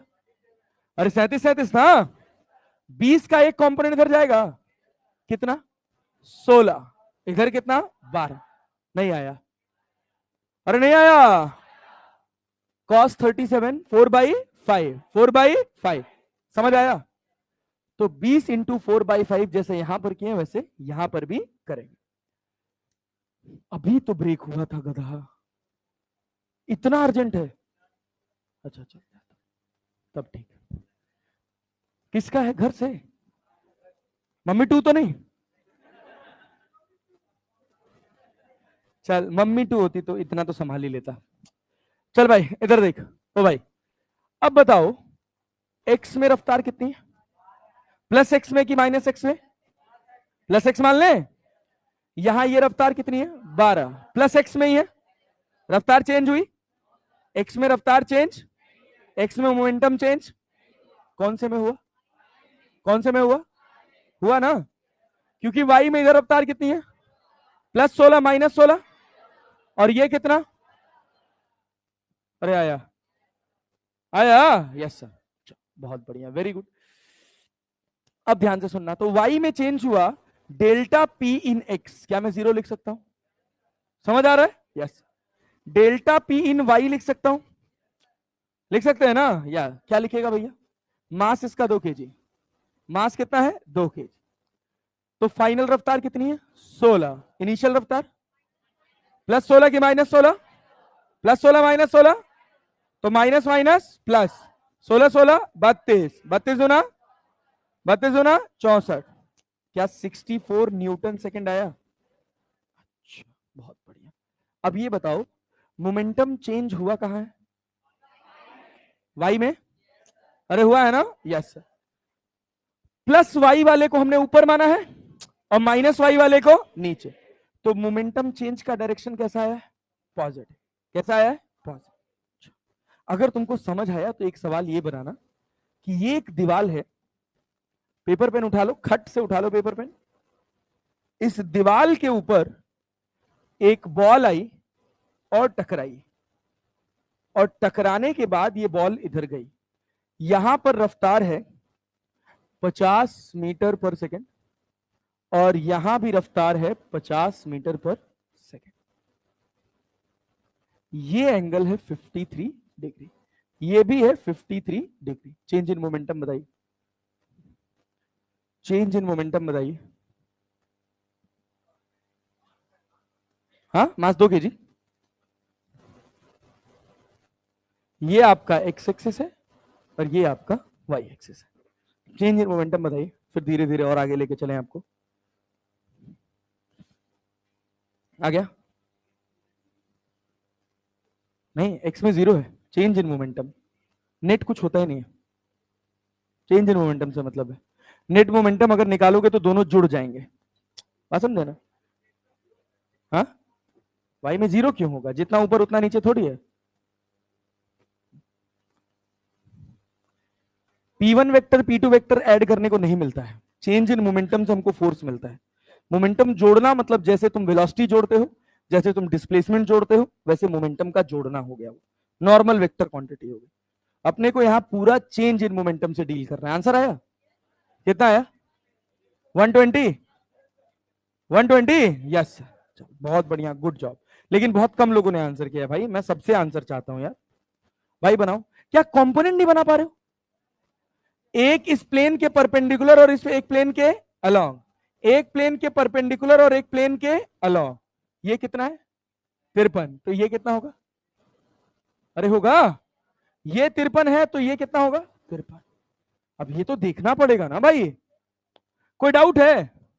एंगल देखने में कोई डाउट नहीं। 50 के कंपोनेंट तोड़ सकते हैं? अरे तोड़ सकते हैं, यस सर। इधर कितना होगा? 50 cos 53, क्या 3/5 होता है? कितना होगा? 30। इधर कितना आएगा? 40। ऐसे यहां देखोगे तो इधर कितना? 30। यहां कितना? 40। नहीं समझ पाए? अरे समझ गए? ये बताइए कौन सी डायरेक्शन में मोमेंटम चेंज हुआ है, एक्स में कि वाई में? सोच के, एक्स में कि वाई में? मैं बैठ के झूठ बोल रही है देखो। अरे भाई, वाई में तो यहां भी 40 है और यहां भी 40। खाली दीवार परपेंडिकुलर बना दी है बेटा, थोड़ा ध्यान से सोच। इधर लग रहा है कितना? 50। इधर, अरे भाई इधर कितना लग रहा है? 30। इधर कितना लग रहा है? 30। ये +30 तो ये -30, ये +30 तो ये -30। हमेशा कोशिश करेंगे कि फाइनल मोमेंटम को पॉजिटिव मानेंगे। फाइनल मोमेंटम को क्या मानेंगे? पॉजिटिव। क्लैरिटी है? यस। तो चेंज इन मोमेंटम की जब आप बात करिएगा तो क्या मिलेगा? बोलो बोलो। चेंज इन मोमेंटम क्या मिलेगा? चेंज इन मोमेंटम कौन से एक्सिस में? एक्स में कि वाई में? तो P फाइनल इन x माइनस P फाइनल इन y। अभी पकड़े रहे ना पूरा डायग्राम, अभी फिर वापस आएंगे इसी पर। तो P फाइनल कितना है? अरे 2 इंटू फाइनल वेलोसिटी लिख ले। फाइनल वेलोसिटी +30 की -30। अरे भाई, हमेशा फाइनल मोमेंटम वाली वेलोसिटी को क्या मानोगे? पॉजिटिव। अरे क्लैरिटी है? Yes sir. उससे अभी एक कंक्लूजन आएगा, वो बताऊंगा, ठीक है ना, लेकिन समय के साथ। न्यूटन सेकंड लॉ पढ़ने के बाद। तो हमेशा फाइनल मोमेंटम वाली वेलोसिटी को क्या मानेंगे? पॉजिटिव। क्या मानेंगे? पॉजिटिव। अरे क्लियर है ना? यस। तो ये बताइए, क्या इधर 30 लिख दे? क्या माइनस साइन लगा के -30 लिख दे? 30 30 60, 60 दूना 120 न्यूटन सेकंड। समझ गए? समझ गए? यस। चलिए आइए, ये PFX, अच्छा डेल्टा PFY। हाँ क्या कह रहे हो? डेल्टा PFY कितना हो जाएगा? 0। हाँ बोलो। हाँ, अच्छा यहां, अरे सॉरी, P इनिशियल होगा। हाँ, P इनिशियल इन x। हाँ बोलो। 2mb cos थीटा लिख सकता हूं। भाई वही तो कर रहे हैं, तुमको पता होना चाहिए ना कैसे हो रहा है। अभी हम थीटा यहां लिख दे तब मान लो, वो तो रटा हुआ ज्ञान हो गया 2mb cos थीटा, वो तो अभी आएंगे उस पर भी, रटना नहीं है, ठीक ना, समझना है अपने को। अभी इसी में बहुत सारी चीजें आएंगी, तो जब तुमको ये कॉन्सेप्ट पता होगा तभी तुम कर पाओगे, ठीक। जैसे भाई ने बोला सर याद कर लेते हैं 2mb cos थीटा, बिल्कुल याद कर सकते हो, कोई दिक्कत नहीं, लेकिन उसकी समझ होनी चाहिए। जैसे मान लीजिए हम कह रहे हैं कि ये एक ऑब्जेक्ट है, इसका मास कितना है m, कितनी रफ्तार से आ रहा है v से, क्या यहां टकराएगा, अरे टकराएगा ना, कितना एंगल थीटा, कितना एंगल थीटा, क्या टकराने के बाद इधर गया, अरे गया कि नहीं गया, कितनी रफ्तार से v से, ये जरूरी है कि ये v से जाए, जरूरी है नहीं, ऐसा कुछ भी जरूरी, ये v से इस वजह से गया है क्योंकि कोलिजन कैसा है, इलास्टिक, कैसा कोलिजन है, इलास्टिक, अरे समझ आए ना, हाँ अभी आएंगे, इस पर भी आएंगे, अभी यहां रफ्तार अलग हो जाएगी, तब तुम्हारा 2mb cos थीटा काम नहीं करे, इस वजह से ऐसा स्टैंडर्ड कंटेंट पढ़ो जो हर जगह काम करे। ये वैल्यू थीटा है तो ये वैल्यू भी क्या है थीटा, क्या इस v के दो कंपोनेंट होंगे, क्या इसके भी दो कंपोनेंट होंगे, देखो ये थीटा है तो ऊपर वाला थीटा कि नीचे वाला, ये थीटा होगा, इधर क्या v cos थीटा आएगा, इधर क्या जाएगा v sin थीटा, अरे जाएगा, यस, इस v का एक कंपोनेंट यहां देखो, ये थीटा है तो ये भी कितना होगा, इधर कितना जाएगा, इधर कितना जाएगा v sin थीटा, x में क्या वेलोसिटी में चेंज हुआ, x में वेलोसिटी में चेंज हुआ, नो सर, मास कितना है m, यहां मास कितना है m, तो डेल्टा पी इन x लिखिएगा तो क्या होगा 0, डेल्टा पी इन y लिखिएगा तो, अरे भाई ऊपर वाले को पॉजिटिव मानेंगे, मास, तो v cos theta plus v cos theta लिखने कोई दिक्कत नो सर, क्या हो गया 2mv cos थीटा, ये हो गया क्या डेल्टा पी वाई, क्या ये बात आपको समझ आ गई,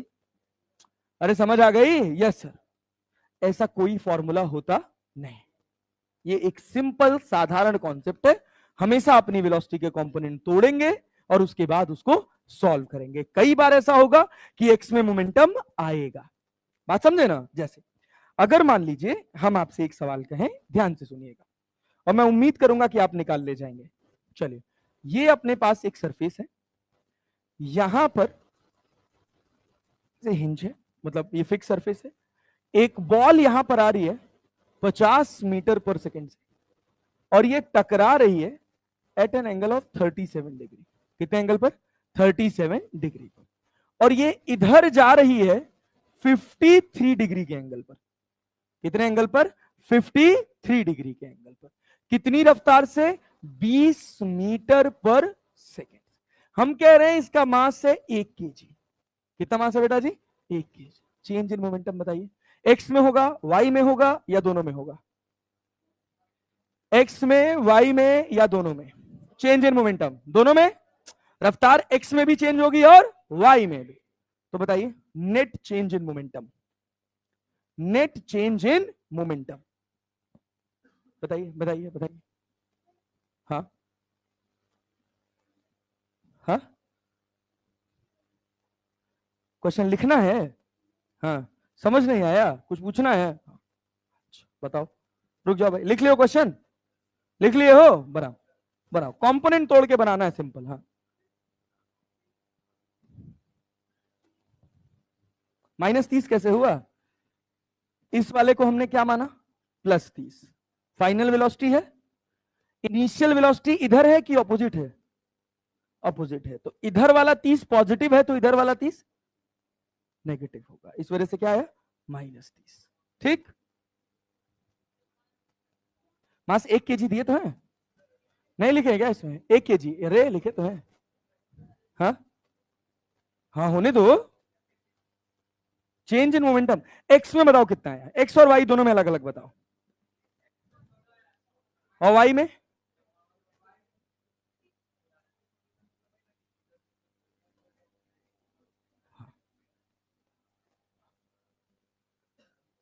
ये कोलिजन इलास्टिक दिख रहा है आप लोगों को, इलास्टिक कोलिजन समझते हैं क्या होता है, छोड़िए रहने दो, मत जानो यार, कोई जरूरत नहीं है उसका। इलास्टिक कोलिजन का वैसे मतलब होता है कि जैसे आया एज इट इज वैसे ही चला जाए। अब ऐसे आया 50 से टकरा के 37 से ही 50 से वापस चला जाता तो हम कहते हैं कि इसने कोई एनर्जी लिया नहीं। चलिए बहुत बढ़िया, बताइए बताइए, सब पर आएंगे अभी वापस। कंपोनेंट तोड़ पाए हैं?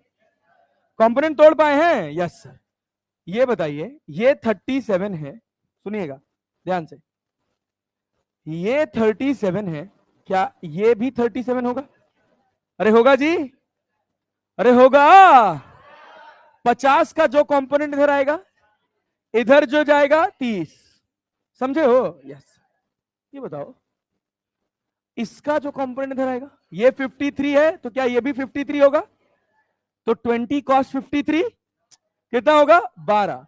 20 cos 53, cos 53 का वैल्यू 3/5, 3/5। क्या इसको 12 लिख लें? अरे इसमें डाउट है क्या तुम्हें? क्या इसको 20 sin 53 लिख सकते हो? क्या ये 16 हो जाएगा? Yes sir. अरे होगा? Yes sir. चलो बहुत बढ़िया, वेरी गुड। अब सुनना ध्यान से, सुनना ध्यान से। Change in momentum in x, change in momentum in x, x axis में कितना हुआ? डेल्टा पी एक्स कितना हुआ? अरे कितना हुआ? बोलो बोलो। क्या हम मास लिख लें 1 kg? वेलोसिटी एक्स की लिखेंगे कि वाई की? भाई फाइनल रफ्तार कितनी है? 16। कितनी है? 16। इनिशियल रफ्तार प्लस 30 की माइनस 30। अरे P final minus P initial करोगे ना, तो इनिशियल वाली वैल्यू प्लस 30 डालोगे कि माइनस 30? प्लस 30 डालेंगे ना। क्या दोनों ने, किसी ने डायरेक्शन चेंज किया? यहां ये 30 प्लस क्यों आया, ये समझ आया? अरे आया? Yes sir. चलो सुनना ध्यान से, ये तुम्हारे पास कितना है? 16 में से 30 गया था क्या भाई? प्लस 14 की माइनस 14? माइनस 14। एक्स एक्सिस में आया? यस। न्यूटन सेकंड लिख ले, न्यूटन सेकंड लिख ले। यस। डेल्टा पी वाई बताओ तो। 1 हो गया। फाइनल रफ्तार कितनी है? 12। इनिशियल कितनी है? प्लस 40 की माइनस 40? माइनस 40। अरे क्लियर है? अरे क्लियर है? 40 10 50 2 52, प्लस 52 की माइनस 52, प्लस 52 न्यूटन सेकंड। ओहो नहीं आया? आया? आया? अभी ये तुमको इतनी दमदार चीज लेक्चर के एंड तक सिखा के जाएगा ना, पढ़ने के बाद मजा आ जाएगा कि यार कुछ तो सीखा। यहां तक बात समझ आ रही है? यस। अच्छा, अब अगर मैं डेल्टा पी एक्स, ध्यान से सुनना, change in momentum in X और change in momentum in Y को वेक्टर फॉर्म में लिखना चाहूं, क्या लिख सकता हूं? क्या डेल्टा पी नेट लिख सकता हूं? क्या लिखूंगा? -14 आई क्या, प्लस 52 जे क्या, 52 जे क्या। अरे आया? अब प्लॉट करना इसको, इस मोमेंटम को प्लॉट करना। ये बताओ, वाई वाला मोमेंटम क्या ऊपर लग रहा है? अरे लग रहा है। ये क्या है? Delta P Y. ये क्या है? Delta P, delta P. बात समझे? यस। तो जो नेट चेंज इन मोमेंटम आएगा, क्या वो कहीं इधर आएगा? क्या इसका मैग्नीट्यूड निकाल सकते हो? क्या इसका डायरेक्शन भी निकाल सकते हो? नहीं आया। इसलिए हम कहते हैं एनएलएम तभी आएगा जब वेक्टर आना चाहिए। कोई दिक्कत है? अब सुनिएगा ध्यान से, ध्यान से सुनिएगा। ये बॉल आई, टकराई और टकरा के गई। क्या इस दीवार ने इस बॉल के ऊपर फोर्स लगाया? तभी तो बॉल मुड़ी है। समझ आ रहा है ना? यस। इस दीवार ने बॉल के ऊपर वाई एक्सिस में, अगर मैं कह रहा हूं कि ये 1 सेकंड के लिए टकराई, कितनी देर के लिए? 1 सेकंड। या छोड़ दो अभी, टाइम छोड़ दो अभी, मुद्दे वाली बात करो। ये जब बॉल यहां आई और टकरा के यहां गई, गई ना, बिना फोर्स के तो हुआ नहीं होगा। तो इस जगह पर इस दीवार ने फोर्स किधर लगाया होगा? वाई में, एक्स में, या वाई और एक्स के कहीं रिजल्टेंट पर? वाई और एक्स के। मतलब फोर्स कुछ वाई में भी आएगा और कुछ जो एक्स में आएगा। क्या वो एक्स में मोमेंटम चेंज करेगा? जो वाई में आएगा क्या वो वाई में मोमेंटम चेंज करेगा? यहां देखो मोमेंटम कहां चेंज हुआ है, एक्स में कि वाई में? एक्स में कि वाई में? एक्स में कोई मोमेंटम चेंज नहीं हुआ है। बिटिया रानी पढ़ ले बेटा, तो वहां आर्ट बना रही है। मैं भी जेई एडवांस के पेपर में गुलाब का फूल बना रहा था। समझ आई बात? क्वेश्चन ही था। हाँ सुनो तो, सुनो तो, सुनो तो, सुनो तो। क्या यहां पर एक्स में मोमेंटम चेंज हुआ? हुआ नहीं। कौन से में हुआ? वाई में। तो फोर्स बस कहां आया? आया ना? यस। यहां पर मोमेंटम कहां चेंज हुआ, एक्स में कि वाई में? कहां चेंज हुआ? फोर्स कहां आएगा? फोर्स कहां आएगा? यहां मोमेंटम कहां चेंज हुआ? एक्स में कोई चेंज हुआ? फोर्स कहां आएगा? कहां आएगा? वाई। यहां पर मोमेंटम एक्स में कि वाई में? बस वाई में ही तो चेंज हुआ है। एक्स में तो कोई था ही नहीं भाई, एक्स में मोमेंटम था ही नहीं। अरे क्लियर है ना? एक्स एक्सिस में अगर मेरा मोमेंटम कांस्टेंट है, चेंज नहीं हो रहा है, क्या उस एक्सिस में कोई फोर्स आएगा? कोई फोर्स आएगा नहीं। बात समझ रहे हैं? मोमेंटम में चेंज हुआ है क्योंकि कोई ना कोई फोर्स लगा है। बिना फोर्स के ये बॉल यहां टकराने के बाद अपनी दिशा पलट नहीं सकती, क्योंकि हमने अभी पढ़ा है कि फोर्स वो एफर्ट है जो डायरेक्शन को चेंज कर दे या चेंज करने की कोशिश कर। क्या डायरेक्शन चेंज किया? डायरेक्शन चेंज किया, फोर्स आया। Yes sir. क्या यहां भी फोर्स आया? किधर, एक्स में कि वाई में? एक्स में कि वाई में? यहां किधर? अरे इधर, इधर, इधर, एक्स और वाई दोनों में। अरे नहीं पल्ले पड़ा। आया बराबर समझ आया? बोलो बाबू। ये वाला मोमेंटम चेंज निकाल पाए कि नहीं? डेल्टा पी एक्स और डेल्टा पी वाई निकाल पाए? एक्स में मोमेंटम चेंज करने के लिए एक्स में कोई ना कोई फोर्स होना चाहिए, वाई में मोमेंटम चेंज करने के लिए वाई में कोई ना कोई फोर्स होना चाहिए। अब मान लीजिए हमने कहा एक्स में लगा 10 न्यूटन, कितना लगा? वाई में कितना लगा? 20 न्यूटन। क्या रिजल्टेंट फोर्स निकाल सकते हैं? वही फोर्स होगा इस मोमेंटम चेंज का कारण। बहुत आसान है। कठिन लग रहा है? पक्का ना? यस। तो मोमेंटम चेंज का कारण क्या है? फोर्स। मोमेंटम चेंज का कारण क्या है? फोर्स। अब उसी पर हम शुरू करेंगे अपनी कहानी, जिसका नाम है Newton second law of motion. अरे समझ आया? कुछ समझ समझ आ रहा है भाई? जब भजन चल रहा है, आ रहा है। Yes. Second law of motion से फोर्स आया। मेरी बात बहुत ध्यान से सुनिएगा भैया, इतना तेज टाइम बीतता है ना यार। है क्या? मॉर्निंग में आ जाए? क्या चीज? अरे बैक कोई बात नहीं, फ्राइडे। अब मेरे मॉर्निंग में आने से बहुत शेड्यूल डिस्टर्ब हो जाएगा, ऑनलाइन ऑनलाइन वाला सब खराब हो जाता है, इसी वजह से इस बार सेट किया गया। अरे कोई बात नहीं यार, तुम छोड़ो ना यार, ऑनलाइन क्या मॉर्निंग क्या इवनिंग। अब तुम लोग लड़के करा लो तो जान लो भाई, अब तुम्हारे ऊपर है, मैं थोड़ी कुछ कह सकता हूँ। मैं तो भाई नौकर आदमी हूँ। कहा जाएगा 12 बजे रात को पढ़ाओ तो मैं 12 बजे रात को पढ़ाऊंगा। ए भाई ए सुनो भैया, हम क्या पढ़ रहे हैं? हम क्या पढ़ रहे हैं? Newton second law of motion. 2:15 तक रच के पढ़ेंगे, जितना सीखे हैं उतना सब पूरा रिमेंबर करके उसको रिलेट करके तभी जाएंगे, क्योंकि बिना रिलेट किए चले गए तो आज की सारी मेहनत बर्बाद हो जाएगी। ध्यान से सुनिएगा भैया, मोमेंटम चेंज करने के लिए कौन रिस्पॉन्सिबल है? फोर्स। कौन रिस्पॉन्सिबल है? कितना फोर्स लगेगा उस मोमेंटम को चेंज करने में, वो इस बात पर निर्धारित होगा कि वो मोमेंटम कितनी देर में चेंज हुआ है। बात समझे ना? यस। तो Newton second law of motion में यही कहा गया कि force applied on an object, force applied on an object is directly proportional to rate of change of linear momentum, not only momentum. Only momentum गलत हो जाएगा। Momentum दो तरह के होते हैं, एक लीनियर और एक एंगुलर।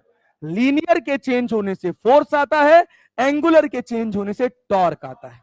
क्लियर है ना? यस।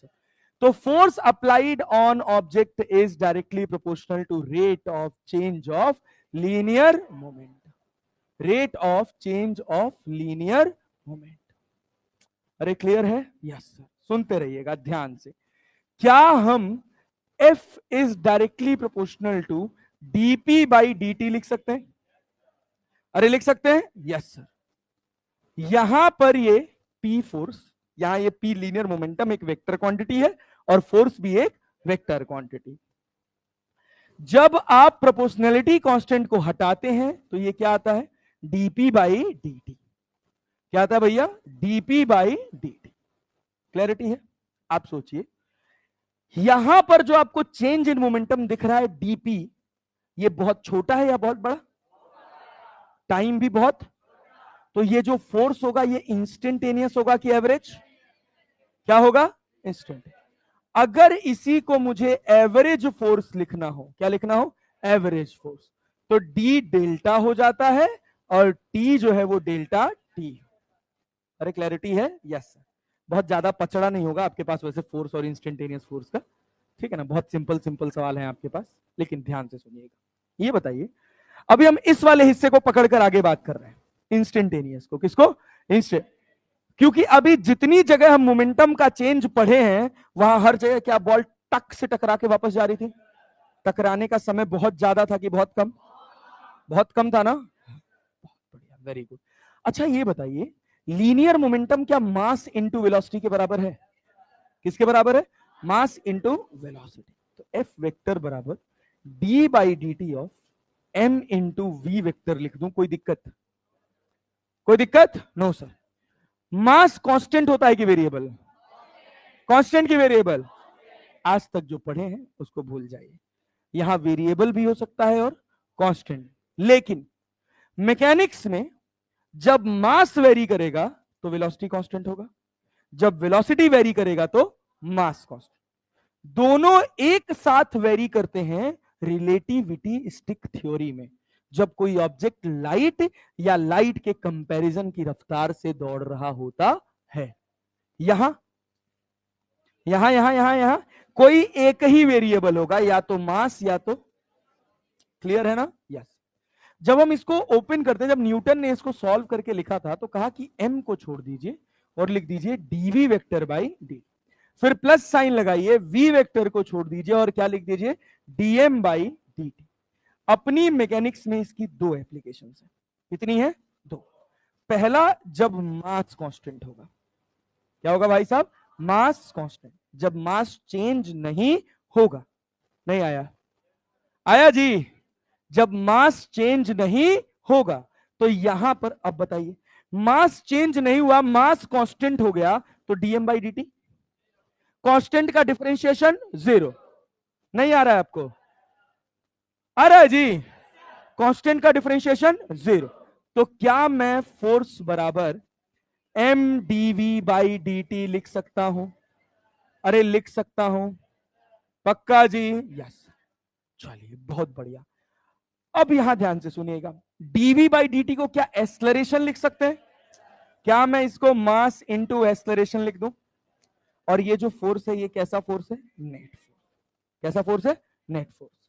तो यहां हम कह सकते हैं कि नेट फोर्स जो है ये है वेक्टर सम ऑफ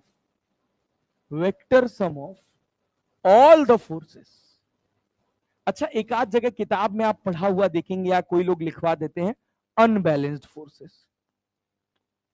नाम सुने हैं इसका कभी? कोई बात नहीं, छोड़िए, बिना मतलब बकवास की बात है।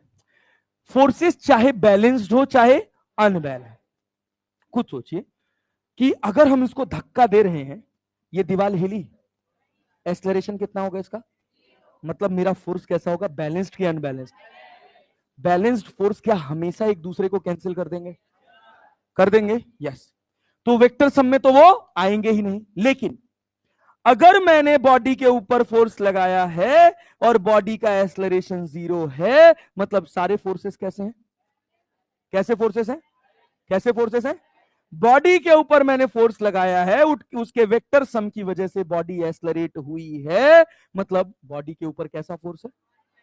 कैसा फोर्स है? Unbalanced force. तो vector sum of all the forces acting on the body is क्या है भैया? द प्रोडक्ट ऑफ, क्या इज द प्रोडक्ट ऑफ, किसका किसका प्रोडक्ट है? Mass of the object and acceleration. अरे नहीं आया? आ गया भाई साहब? Yes sir. चलिए यहां पर बताइए, यहां पर मैं कह रहा हूं कि वेलोसिटी कांस्टेंट है। क्या कांस्टेंट है? वेलोसिटी। अगर मैं कहूं वेलोसिटी कांस्टेंट है तो नेट फोर्स कितना होगा? अरे भाई v dm बाई dt। अरे समझ गए कि नहीं समझ गए? पल्ले पड़ा जी? यस सर, बराबर। अभी हम ऊपर वाले की बात कर रहे हैं, क्योंकि जितनी जगह हम पीछे पढ़ के आए हैं, कहीं भी क्या मास चेंज हो रहा था? चेंज हो रहा था? नो। आइए आपको कुछ छोटा छोटा और ज्ञान देते हैं, देखिएगा। मान लीजिए हम इसी सवाल में कहे हैं, सुनिएगा, हम कहे हैं कि इस सवाल में जब ये टकराया और टकराने के बाद मुड़ा, तो इसमें जो समय लगा है वो लगा है 0.1 सेकेंड। कितना लगा है? 0.1 सेकेंड। खट से टकराया और टकरा के ऊपर आया। अरे आया ना? ऐसा नहीं है कि ये कांस्टेंट रफ्तार से ऐसे आ रहा है, ये रफ्तार है टकराने से जस्ट पहले और ये रफ्तार है टकराने के जस्ट बाद। हर जगह ये रफ्तार क्या है?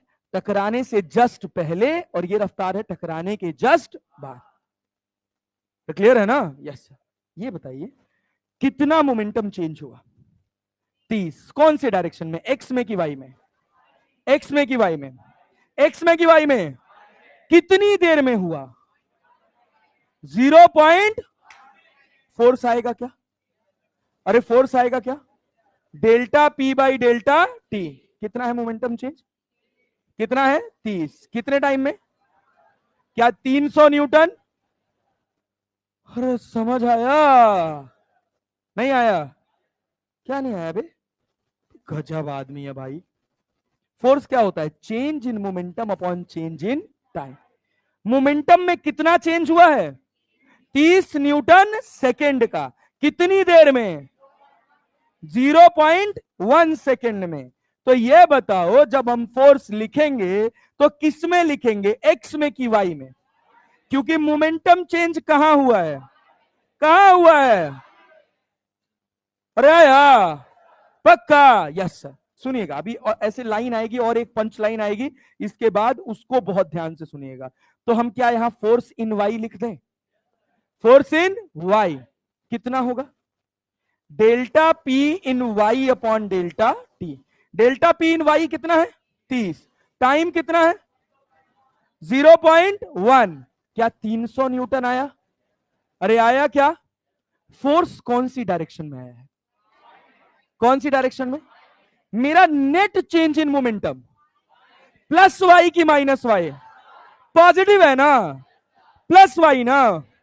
पक्का ना? तो जिधर चेंज इन मोमेंटम का डायरेक्शन होगा उधर ही फोर्स का डायरेक्शन होगा। पर नहीं आया? अबे आया ना? Yes sir. तो इस डिब्बे से हमने एक ज्ञान निकाला। क्या निकाला? कि force will always in the direction of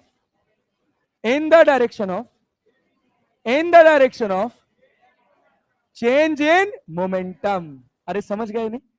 अब यहां से जब तक हमारा पूरा फोर्स खत्म नहीं हो जाता, Newton's laws of motion, work energy और सर्कुलर खत्म नहीं हो जाता, तब तक अगर मैं मोमेंटम का नाम लूंगा, मतलब हम कौन से मोमेंटम की बात कर रहे हैं? किसकी बात कर रहे हैं? चलो बेटा जी बहुत अच्छा, वेरी गुड। अब ध्यान से सुनते जाना। चलो भाई अगले सवाल पे चले। मान लीजिए हम कहते कि इस मोमेंटम को चेंज होने में जो समय लगा है वो लगा है 0.01 सेकेंड। मोमेंटम कौन सी एक्सिस में आएगा? चेंज कौन सी एक्सिस में हुआ है? वाई। फोर्स किधर आएगा? प्लस वाई की माइनस वाई, प्लस वाई की माइनस वाई, क्या एफ वाई लिख ले, delta P Y by delta T. अरे आया, यस। ये कितना है 64, डेल्टा टी कितना 0.01, क्या 6400 न्यूटन। अरे आया क्या, पक्का जी। सुन, अब यहां देख, यहां भी क्या मोमेंटम चेंज हुआ है, मैं कह रहा हूं यहां समय लगा है 0.01 सेकेंड, क्या बता सकते हैं, क्या मुझवानी बता सकते हैं मोमेंटम चेंज किधर हुआ है, एक्स में कि वाई में, एक्स में कि वाई में, वाई में मोमेंटम चेंज, तो फोर्स किधर आएगा, एक्स में कि वाई में, प्लस एक्स में कि माइनस एक्स में, क्या इसको हमने प्लस एक्स माना है, अरे क्लियर है क्या, अरे ये रफ्तार पॉजिटिव माने हो ना, मतलब ये तुम्हारा क्या है प्लस एक्स, तो एफ एक्स कितना आएगा 120 बटे 0.01, 12,000 न्यूटन। अरे क्लियर है, 2 जीरो बढ़ जाएगा यस। अब समझिएगा, इससे अभी एक दमदार रिजल्ट निकल के आएगा। एफ वाई क्या होगा 0, एफ वाई क्या होगा 0। इस तरह के मोमेंटम चेंज को इंपल्स बोला जाता है, क्या बोलते हैं, impulse. Impulse is also change in momentum, लेकिन अगर टाइम इंटरवल बहुत छोटा हो जाए तो, क्या हर जगह टाइम इंटरवल बहुत छोटा है, और बात करेंगे इंपल्स पर डिटेल में, लेकिन अभी आप इसको इंपल्स की तरह नहीं, किसकी तरह पढ़ रहे हैं, चेंज इन मोमेंटम। जिधर मोमेंटम चेंज होगा क्या फोर्स उधर ही आएगा, अरे नहीं आया, आया, यस, अच्छा अच्छा, बहुत बढ़िया, वेरी गुड। क्या यहां मोमेंटम चेंज आया, किधर आया, एक्स में कि वाई में, तो फोर्स भी किधर आएगा, हम कह रहे हैं इस मोमेंटम चेंज में समय लगा है टी, कितना समय लगा है टी, ये टी कुछ भी हो सकता है, क्या फोर्स वाई में आएगा, कितना आएगा 2mv cos theta by T. अरे समझ आया, यस। अब यहां आ जाओ, अब यहां देखो, यहां मोमेंटम चेंज एक्स में हुआ है, वाई में हुआ है, या दोनों में, क्या इसको 0.1 सेकेंड मान ले, 0.2 भी मान सकते हैं, लो अब की बात 0.2 मान ले रहे, 0.02 मान लेते हैं, लो कितना समय लगा ये मोमेंटम चेंज होने में 0.02 सेकेंड। अब ये मोमेंटम चेंज एक्स में हुआ है, वाई में हुआ है, या दोनों में, क्या फोर्स दोनों में आएगा, एक्स में, प्लस एक्स में कि माइनस एक्स में, चेंज इन मोमेंटम क्या माइनस एक्स में है, अरे माइनस आई कैप लिखे हो, अरे लिखे हो, और वाई में, प्लस वाई में है कि माइनस वाई में, प्लस की माइनस, अबे प्लस की माइनस, हो गया सवाल। क्या होगा, क्या नेट फोर्स लिख सकते हैं, अरे लिख सकते हैं, -14 बटे 0.02 आई क्या है, प्लस 52 डिवाइडेड बाई 0.02 जे क्या। अरे अगर तुमको वेक्टर का फोर्स लिखा हो आई कैप और जे कैप में, तो बता सकते हो कब एक्स में गया कब वाई में, कहां प्लस एक्स में है कहां माइनस एक्स में, ये प्लस एक्स में है कि माइनस एक्स में, प्लस वाई में कि माइनस वाई में, आया, समझ आया, यस, पक्का ना, अच्छा। क्रिकेट खेले हैं या देखे हैं, बहुत बढ़िया, सुनिए, अभी तो अपने पास 10 मिनट है, चलिए ये देखिए, सुनिए सुनिए सुनिए, ये बताइए, a particle is in straight line motion with uniform velocity, a force is not required, किस लिए, to increase the speed, to decrease the speed, to maintain the same speed, क्योंकि सेम स्पीड पे रहेगा तो मोमेंटम चेंज, अरे clear है क्या, अगर मोमेंटम चेंज नहीं हुआ तो कोई फोर्स की जरूरत आएगा ही, फोर्स आएगा जी, नो सर, सही आंसर 3। ये बता, when a constant force is applied to a body it moves with uniform, अरे नेट फोर्स लग रहा है क्या, मास इंटू एक्सलरेशन है, अबे फोर्स कांस्टेंट है, मास, मास कांस्टेंट है, तो क्या एक्सलरेशन भी कांस्टेंट होगा, यूनिफॉर्म एक्सलरेशन से दौड़ेगा, अब मोमेंटम कांस्टेंट होगा क्या, वेलोसिटी चेंज होगी ना, अरे होगी कि नहीं? अरे एक्सलरेशन है, फोर्स लग रहा है तो वेलोसिटी में चेंज होगा, तो मोमेंटम में चेंज होगा। नहीं आया? आ जाओ सर, आ जाओ। ये देख, if the force of gravity suddenly disappear. Homework है ये सवाल, खुद सोच के आना, खुद सोच के आना, मैं कुछ नहीं बताऊंगा, रहने दो अभी, आराम से, टाइम टेकिंग है, लग जाएगा उसको समझाने में। यहां देखो, अब 5 kg मास, ध्यान से सुनना, अब 5 kg mass is accelerated from rest, कहां तक गया, कितनी देर में? क्या फोर्स बता सकते हैं? फोर्स का फॉर्मूला क्या मास इंटू एक्सलरेशन होता है? मास कितना है? 0 से 60 गया है, कितनी देर में? क्या acceleration change in velocity upon time होता है? चेंज इन वेलोसिटी 60, समय कितना? अरे निकाल सकते हो, कितना हो गया? इस तरह के सवाल बना ले जाओगे, पक्का ना? यस, क्लैरिटी है? यस, अच्छा चलो आओ तुमको एक और बात समझाते हैं। क्रिकेट खेले हो? क्रिकेट खेले हो? कभी देखते हो बैट्समैन बैट से छक्का मारता है और 100, 150, 120, 130, 140 मीटर दूर जाके बॉल गिरती है। सोचो अगर तुमको कहा जाए हाथ से उतनी दूर बॉल फेंकने के लिए, फेंक पाओगे? फेंक पाओगे? नहीं। बैट ज्यादा फोर्स लगा पा रहा है। लेदर वाली बॉल से कभी क्रिकेट खेले हो? नहीं खेले? पता, मतलब जो खेले उनको तो पता है, जो नहीं खेले हैं, कभी कभार ऐसा होता है कि बैट लेके खड़े रहो और सीधे बैट से ऐसे उठा दिए ना, बस तुम्हारे हाथ पे पता भी नहीं चलेगा कि तुमने लोड लगाया। टाइमिंग का नाम सुने हो क्रिकेट में?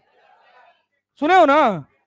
पार हो जाता है स्टेडियम भाई, मजा आ जाता है। जब जब वो बैट से आवाज निकलती है ना, टक से, वो बहुत सुंदर आवाज होती है। तो देखो टाइमिंग का नाम क्यों लिया गया, समझना। सोचो, मान लो मिचेल स्टार्क, मान लो हरीश रॉफ, याद है? विराट कोहली का छक्का याद है? हरीश रॉफ की बॉल थी 140 किलोमीटर पर आवर, बात समझे? अगर मीटर पर सेकंड में कन्वर्ट करोगे तो लगभग कितना? लगभग कितना? अरे 144 मान लो, तो 18/144 होता है, 8/40 मीटर पर सेकंड। 144 किलोमीटर पर आवर की बॉल अगर बैट पे टकरा रही है तो कितने से? 40 मीटर पर सेकंड। क्लियर है? Yes sir. अब बॉल आई और सामने से चट से करके भाई ने उठाया, उठाया ना? यस सर, छक्का उठाया ना, स्ट्रेट ड्राइव, और वो भी गुड लेंथ की बॉल यहां। और वो जानते उसमें, जानते सबसे बड़ी दिक्कत क्या होती है गुड लेंथ की बॉल में? कि आपके बैट के साथ कांटेक्ट जनरली बनता नहीं। दो तरह से बॉल बैट पे अच्छे से कनेक्ट होती है। पहला, जब या तो कहीं बीच में गिर जाए, वो दिख जाए आपको, या आपके बैट के नीचे गिर जाए। जब आप यहां खेल रहे हो और इस पोजीशन पे बॉल गिरती है तो वो दिखाई नहीं देती, बात समझे ना? तो आपका बैट उस बॉल के नीचे नहीं आया तो आपका कैच उठ जाएगा। अब सुनिएगा, पहली बात कि बॉल अगर मान लीजिए 40 मीटर पर सेकंड से टकराई, बैट स्विंग करके ले आए, तो बैट का भी अपना कुछ मोमेंटम था, मान लीजिए 0, मान लीजिए 0। जब बैट से बॉल निकली, अगर मैं कहूं कि वो 40 मीटर पर सेकंड से ही निकले, जबकि ज्यादा से निकलेगी, क्यों? क्यों? क्योंकि बैट का मोमेंटम भी तो ट्रांसफर होगा, अरे होगा ना? अब जो बैट में टाइमिंग की बात की जाती है, वो टाइमिंग यही टाइमिंग है कितना बढ़िया कांटेक्ट होता है। अरे बात समझे ना? जैसे आप बैटिंग कर रहे हो और गद से आके बॉल लगी बैट के ऊपर, समझ रहे ना? वहीं के वहीं रह जाती है बॉल। जब टक से आवाज आती है, सुरीली आवाज निकलती है बैट से, तभी बॉल जाती है। क्यों? क्योंकि उस समय जो कांटेक्ट की टाइमिंग होती है वो बहुत कम होती है। कभी राहुल द्रविड़ को तुम लोगों ने क्रिकेट खेलते नहीं देखा होगा, शायद देखा है भाई। मैच था, इंडिया पाकिस्तान का टेस्ट सीरीज चल रहा था, इंडिया हार रही थी, राहुल द्रविड़ और वीवीएस लक्ष्मण बैटिंग कर रहे थे। उधर से शोएब अख्तर ले आता था 160 की बॉल, और वो बंदा ऐसे बैट लेके ऐसे खड़ा कर देता था, टक से 160 की बॉल बैट पे लगती थी, वहीं गिर जाती थी। क्यों? क्यों? हल्के हाथ से। क्यों? क्योंकि जब बॉल टकराएगी तो वो बैट को पीछे लेकर जाए। जितना ज्यादा समय तक कांटेक्ट रहेगा, मोमेंटम चेंज उतना धीरे होगा। अरे समझ पा रहे हो? पक्का ना? यस। तो अब जब बॉल पड़ी बैट से, मान लो निकली कितने से? 40, पॉइंट ऑफ कांटेक्ट 0.001 सेकेंड, समझे ना? बॉल का मास जो होता है वो लगभग 155 ग्राम के करीब होता है। अरे जानते हैं कि नहीं? Yes sir. अब सोचिए फोर्स बराबर क्या होगा? Mass into velocity divided by time. Mass कितना है? 155 into 10 to the power -3, 10 to the power -3। अच्छा सोचिए, ये तो छोड़ ही दीजिए, आप फोर्स को छोड़िए तो कट ही जाएगा मास। एक्सेलरेशन जानते हैं क्या होता है? Change in velocity upon change in time. क्या हम यहां मास लिखें और यहां एम लिखे कर दें? अरे ये mass into acceleration net force हुआ, ये change in momentum with respect to time हुआ, वेलोसिटी में चेंज 80 का हुआ, और टाइम कितना लगा? 0.001 सेकेंड। कितना एक्सेलरेशन प्रोड्यूस हुआ? अरे 80,000 मीटर पर सेकेंड स्क्वायर। तब वो जाती है 100 मीटर लगभग। बात समझे ना? क्यों? क्योंकि जैसे ही बॉल अब भाई बैट से निकली तो बैट ने उसको ये मोमेंटम तो दे दिया, ये मोमेंटम तो उसने दे दिया, लेकिन फिर क्या एयर रेजिस्टेंस रोल में आएगा? क्या ग्रेविटेशन रोल में आएगा? वो खट से मोमेंटम गिरा देता है, खट से गिराता है। क्यों? क्योंकि जितनी रफ्तार से आप हवा में जाएंगे, आप विस्कस फोर्स का नाम सुने हैं कि नहीं? पढ़ेंगे फ्लूइड मैकेनिक्स में, वो डायरेक्टली प्रोपोर्शनल होता है वेलोसिटी के। जितनी ज्यादा रफ्तार से ऑब्जेक्ट जाएगा उसके ऊपर एयर रेजिस्टेंस उतना ज्यादा लगेगा। अरे क्लैरिटी है? और फिर हवा को चीरते हुए 6 रन। अरे क्लैरिटी है? और उसी छक्के से लगा कि अब हम मैच जीते। ऐसे धीरे धीरे धीरे धीरे यही सब इंटरेस्टिंग स्टोरीज के साथ हम अपनी पूरी फिजिक्स खत्म कर देंगे। बोले भारत माता की जय।